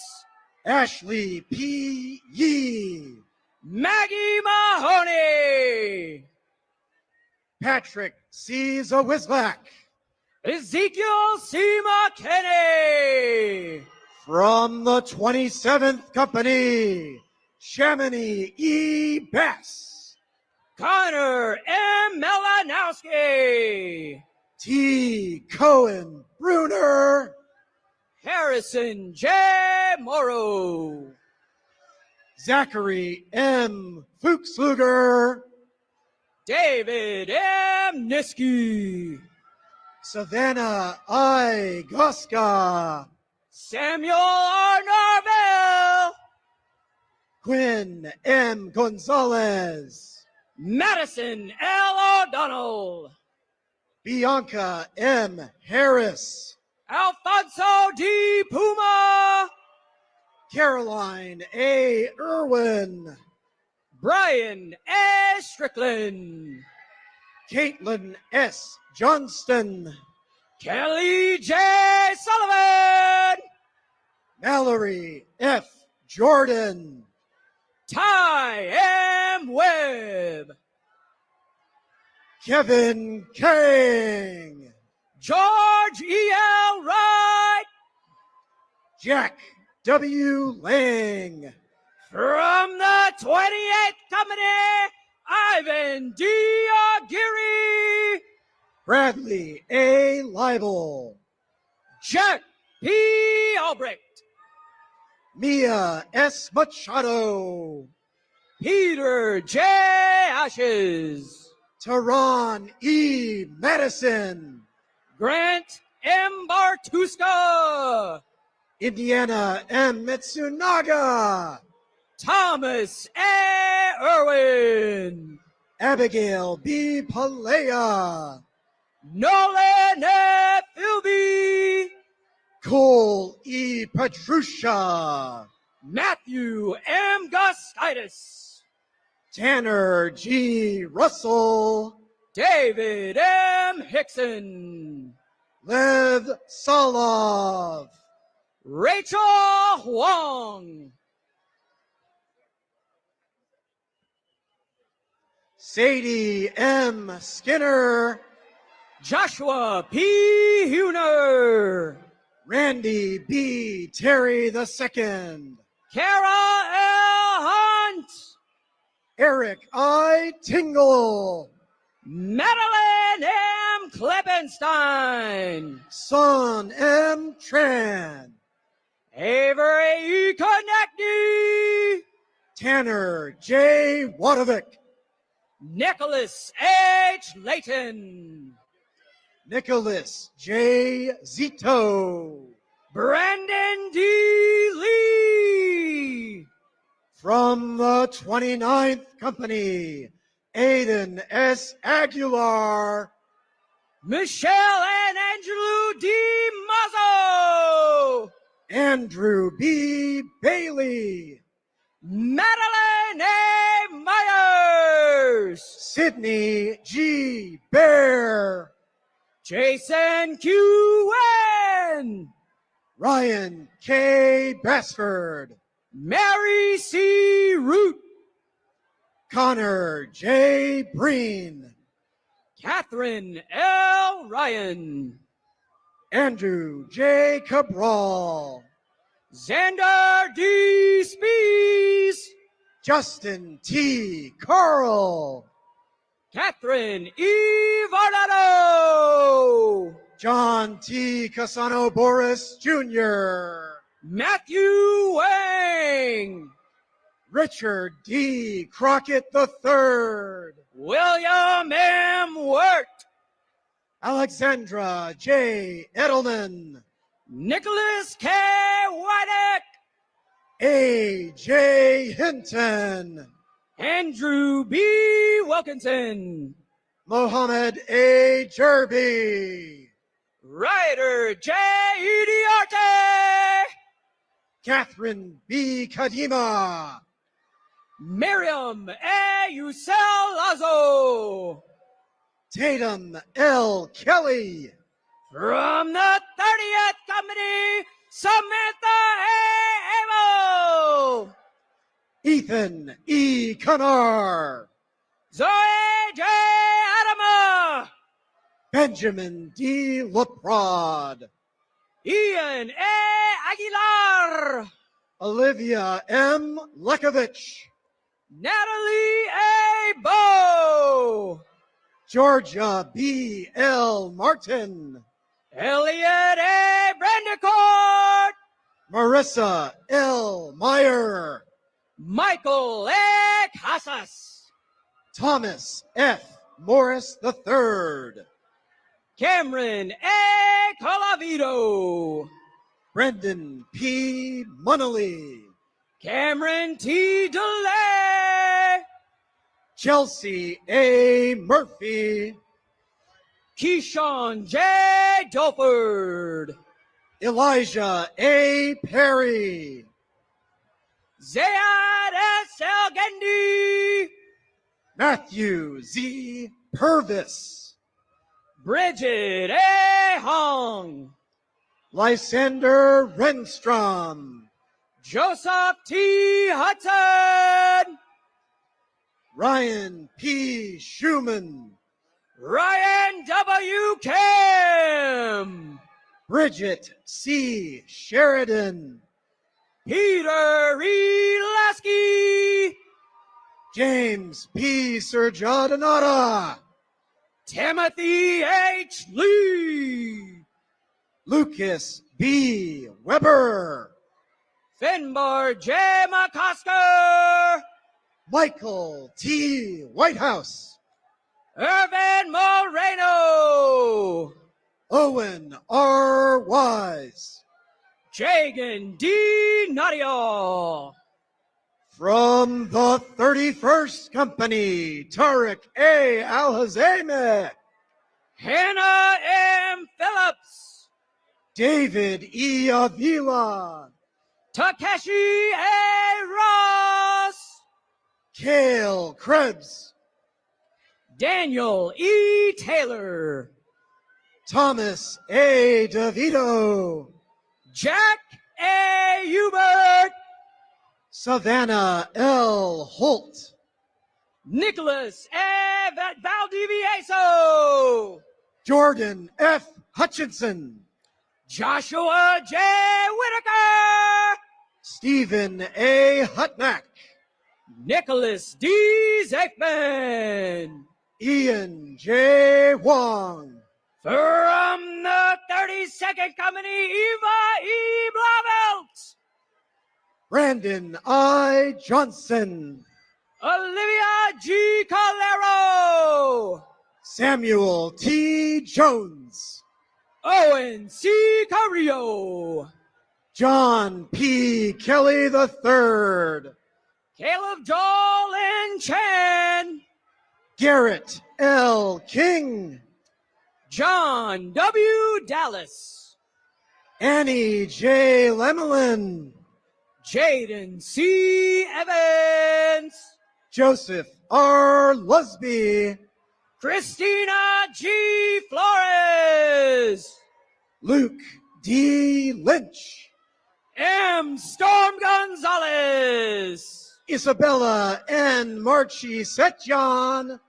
Peyton, Ohio, Alan T. Merrill Jr., Hannah E. Hoover, James A. Millett, Ariel M. Hudson, Robert A. Montoya, Robert J. Kittelberger, Elizabeth Marcia Perry, Ethan S. Korwitz, Tiffany A. Shields, John J. Coon, Kayla V. Sim, Matthew J. Lexa, Caitlin J. Stout, Gavin A. Livingston, Tara M. Thompson, Alexander L. Mills, Lois Y.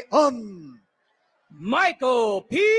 Murphy, Ty C. Van Winkle, Sydney G.L. Niddle, from the 33rd Company, Harrison J. A. Beckwith, Noah G. Nuez, Jacob M. Darrow, Juanito C.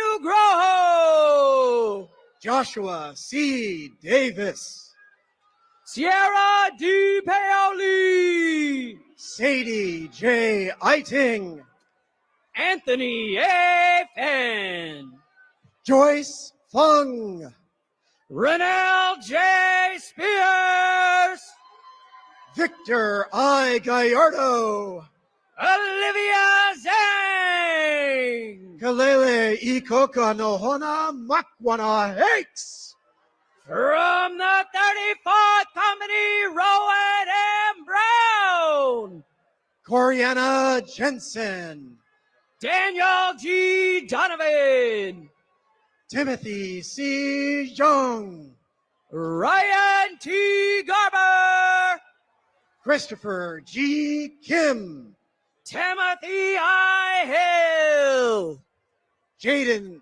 J. Krishner.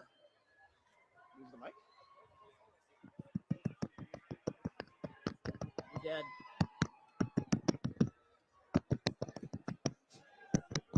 Lost the audio. Dead. Test. Jaden J. Krishner.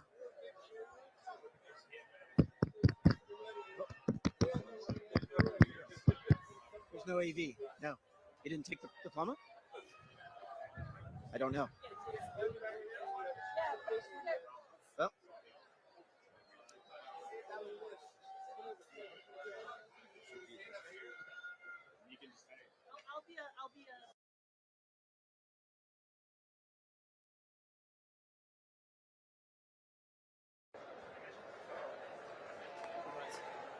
Timothy I.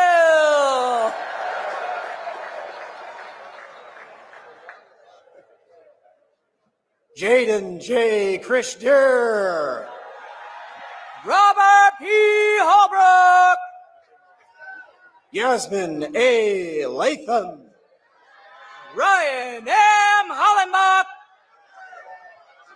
Webster H. Lowe, Ryan C. Hotelling, Noah Nazim Mufraj, Catherine A. Jakowski, Hassan Nashaf, Sky J. Locktowen, Sangpasea Un Samon, John T. Lemke, Angela M. Santos, Savannah J. Lewis, Dylan G. Steadley, Emma M. Lucas, Ethan J. Sullivan, Akshad Meir Ashwari, Lyndon A. Taylor III, George H. Main, Henry C. Tolker III, Alec D. Malone, Luke A. Wagner, Scott A. Martinez, Mitchell John White, Jessica G. McKenzie, Ellie S. Wiltsey Hyatt, Sarah L. Parica, from the 35th Company, Kinnery R. Adkins, Ian J. Ratsburg, Max W. Autry, Nora E. Rawson, Isaiah P. Drake, Iñaki Romero Garza, Daniel S. Fellows II, Amelia A. Sachs, Nathaniel W. Harding, Logan T. Scotto, Miracle E. Haynes, Grant W. Swear, Thomas V. Joseph IV, Michael J. Uri III, Kate H. Lee, Jillian J. Valdez, Connor J. McMahon, Alec W. Villarreal, Declan M. Moriarty, Nyla E. Williamson, Genevieve E. Mulhall, from the 36th Company, Haridi Agawo, Ethan J. Nguyen, Deacon Brock,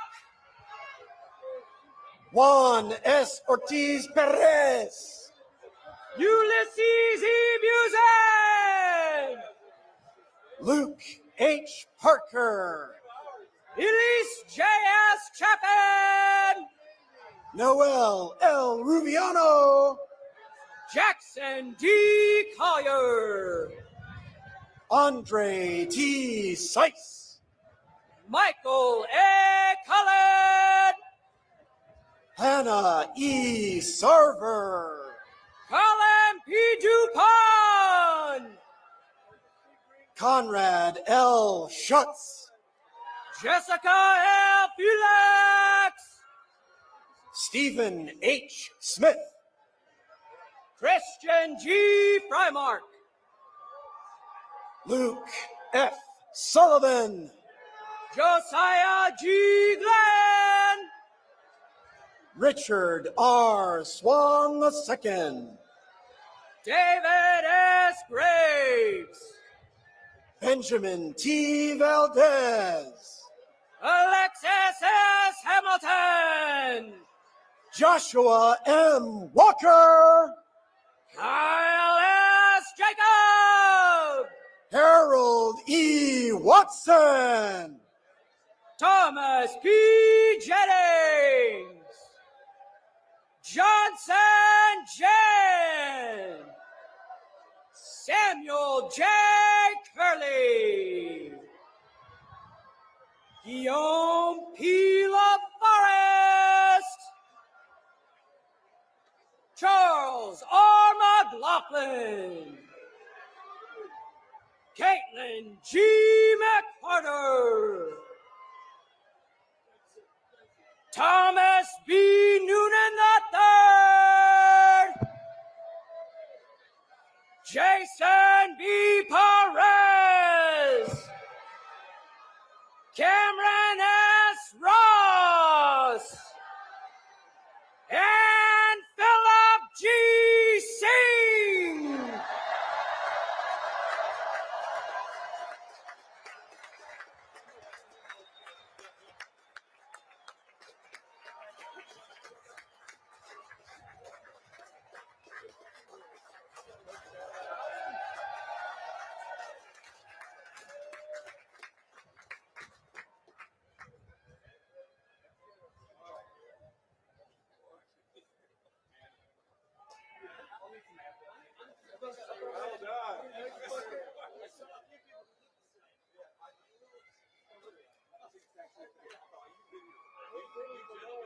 All right.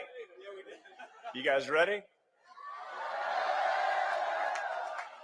Hey, let's see if Herb can do this right today. Ensign Herb Lacey, the class president of 2025.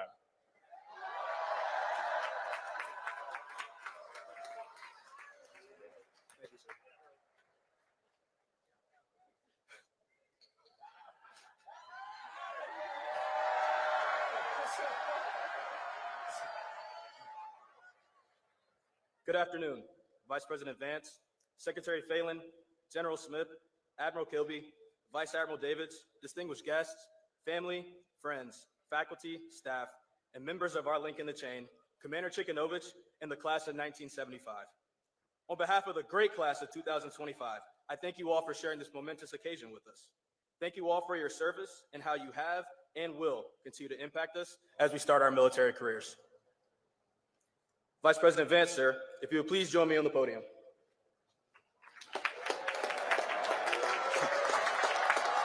Thank you, sir. Sir, thank you for taking the time to be here with us today. We appreciate all the words you've shared with us. Your insights, not only as our Vice President, but as a Marine, are significant, so we will keep them in our minds as we enter the fleet. On behalf of the class of 2025, I would like to present you with this gift.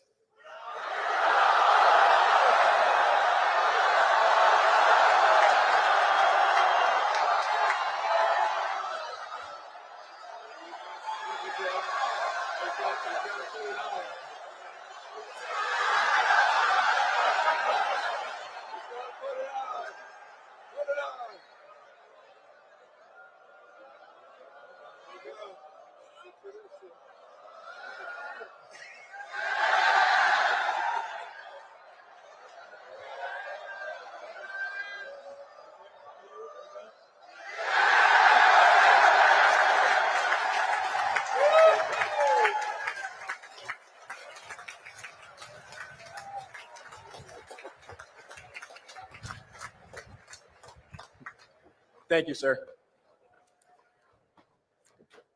I have never in my life envied a human being who led an easy life.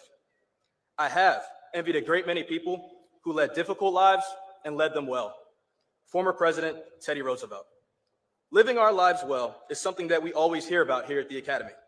Earlier this semester, my class was given the opportunity to vote on who would be our honorary graduates. These three individuals have either made great contributions to our class, the brigade, or our country. They have set an example of what living our lives well can entail, no matter what our journey is. I would now like to take the time to recognize our honorary graduates. Our first honorary graduate is Mr. Pierre Duvernay. Mr. Duvernay serves the brigade every day as our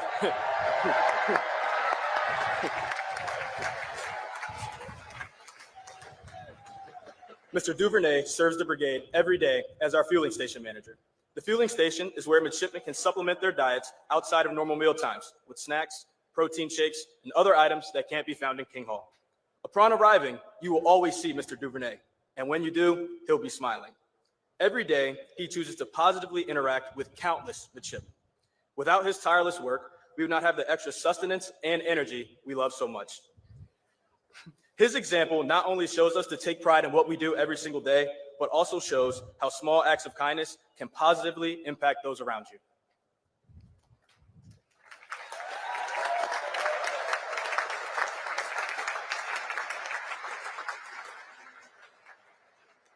Our second honorary graduate is Major Jeff Ball, a Purple Heart recipient who embodies our core value of courage.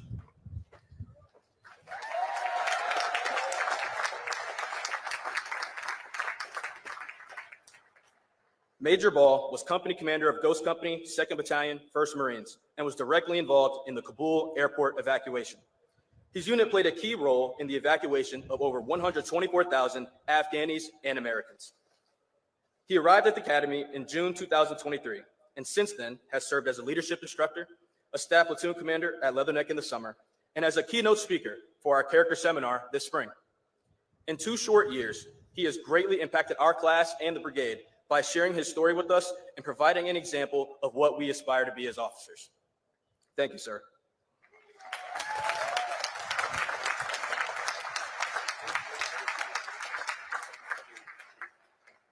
Our third honorary graduate is Ms. Sandra Duplantis and her dog, Ziggy.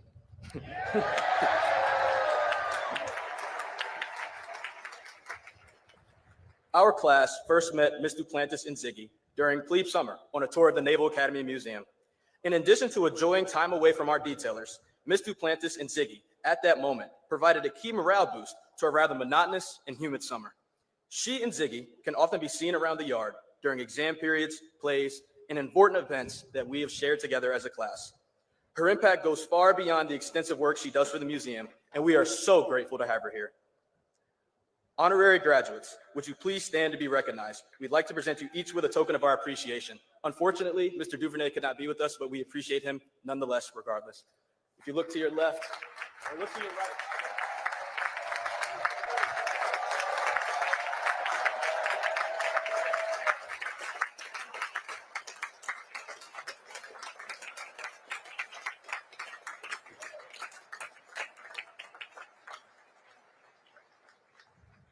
So once again, please join me in welcoming and congratulating our 3 honorary graduates to the great class of 2025.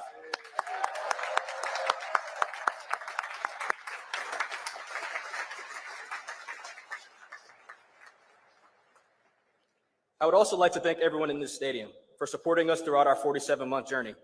No one makes it through life alone, and without you all, this moment would not be possible for us.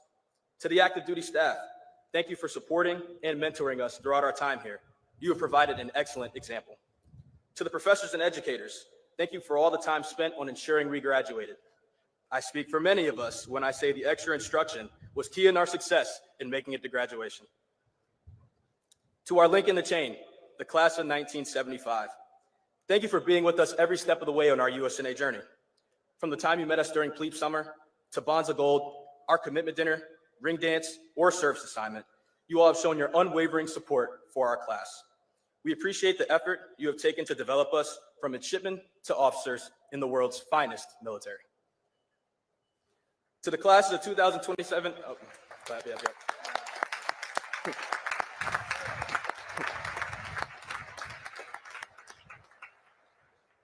To the classes of 2027 and 2028, please take the time to enjoy the rest of your time here. I promise it goes faster than you think. Your time in the sun for leadership will come. You don't have to get ready if you stay ready, so stay ready. To 2026, you have the reins now. As Dr. Martin Luther King Jr. said, power without love is reckless and abusive. I'd like to think my class did a good job of taking care of you, so ensure you take care of the underclass and take care of each other. Remember, leadership can be fun, but now peer leadership will be a new challenge for you all to develop as the leaders you want to become.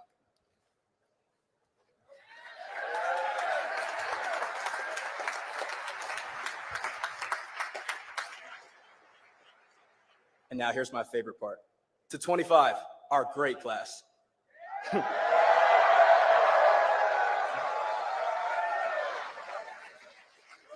I know your families are waiting on me to finish, so I'll try to stick to my 3 B's. Be bold, be brief, and most importantly, be gone.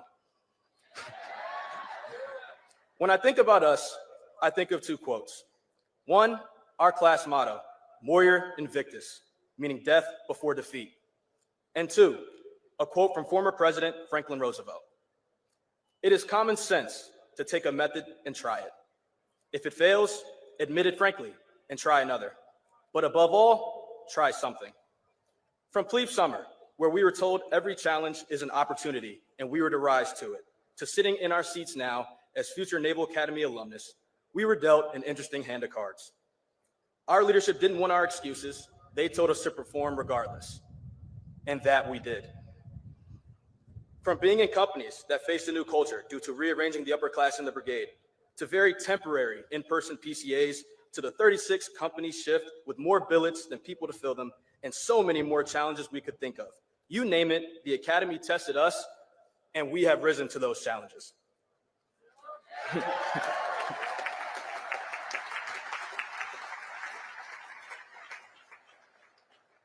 The goal of these 4 years by the Bay is to challenge us in any way possible. In these last 4 years, I think they did a good job of that. Through those challenges, though, we've had a good time or two, whether it was laughing at the small jokes we made as plebes over plebe summer, attending our infamous plebe party, being the first class to do Severance Shellback as youngsters, our ring dance, or many Long Island Thursdays as firsties. Through 4 years, we've made the most of every opportunity to spend time together. So as we commission, and life presents us with more of these inevitable challenges, I ask of us two things. One, to keep each other close and always support each other, because simply put, who's going to take better care of us than us? And lastly, to remember Lieutenant Brendan Looney's quote, be strong, be accountable, never complain. These words from Lieutenant Brendan Looney are what are expected of us as we continue on. To try, despite not knowing how to proceed, is the life we're called to live as officers. One of our classmates is leading by example already. One of our own, Riley Clautise, faced an injury over our last winter break, leaving him unable to walk. Despite facing the unthinkable, he continues to have a positive attitude and never complains. I use Riley as an example, but each of us has a story and a challenge that we have overcome to make it to this point. Many things in this life we cannot control, but we can always control how we respond. The sum of your character is not how many times you fall down, but how many times you're willing to get up and try again. They say we're the best and brightest, so 25, let's prove them right, because we already let it be known from the beginning, defeat was never an option. I'm excited for our bright future, and it's been an honor being your classmate. And I think Kendrick Lamar said this best, because they not like us.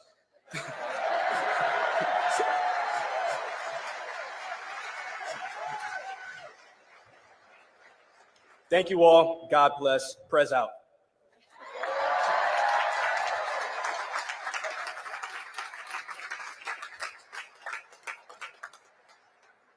Ladies and gentlemen, as we come to the end of our ceremony today, please rise for the singing of Navy Blue and Gold.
Please be seated one last time.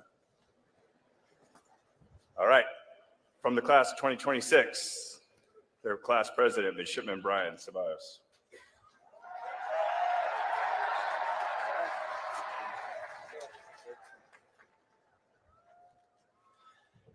Members of the classes of 2026, 2027, and 2028, please rise.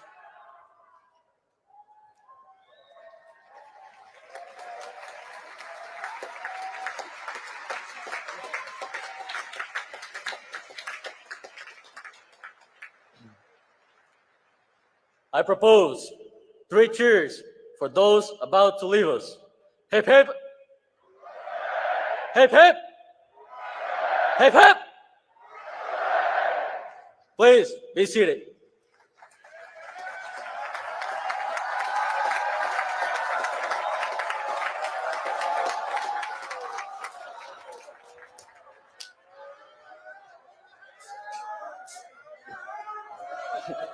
Class of 2025, please rise.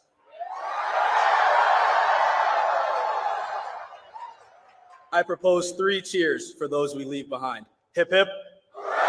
Hip hip. Hip hip.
Spectators in the stands are requested to refrain from entering onto the stadium until the official party has had a chance to exit the stage and the Vice President on motorcade has departed. Thank you.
Like a Boston Greek, right?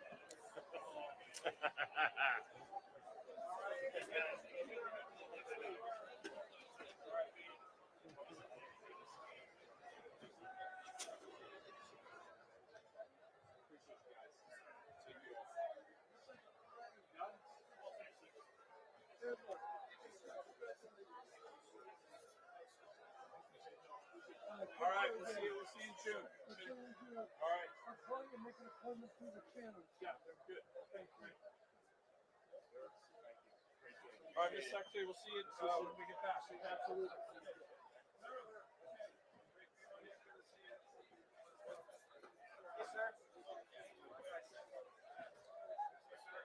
Somebody last got here for Arcadian lacrosse. I was in a polo that day. Okay, yeah, good to see you guys.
We're removing the seal and then the water. Okay, yeah, sure.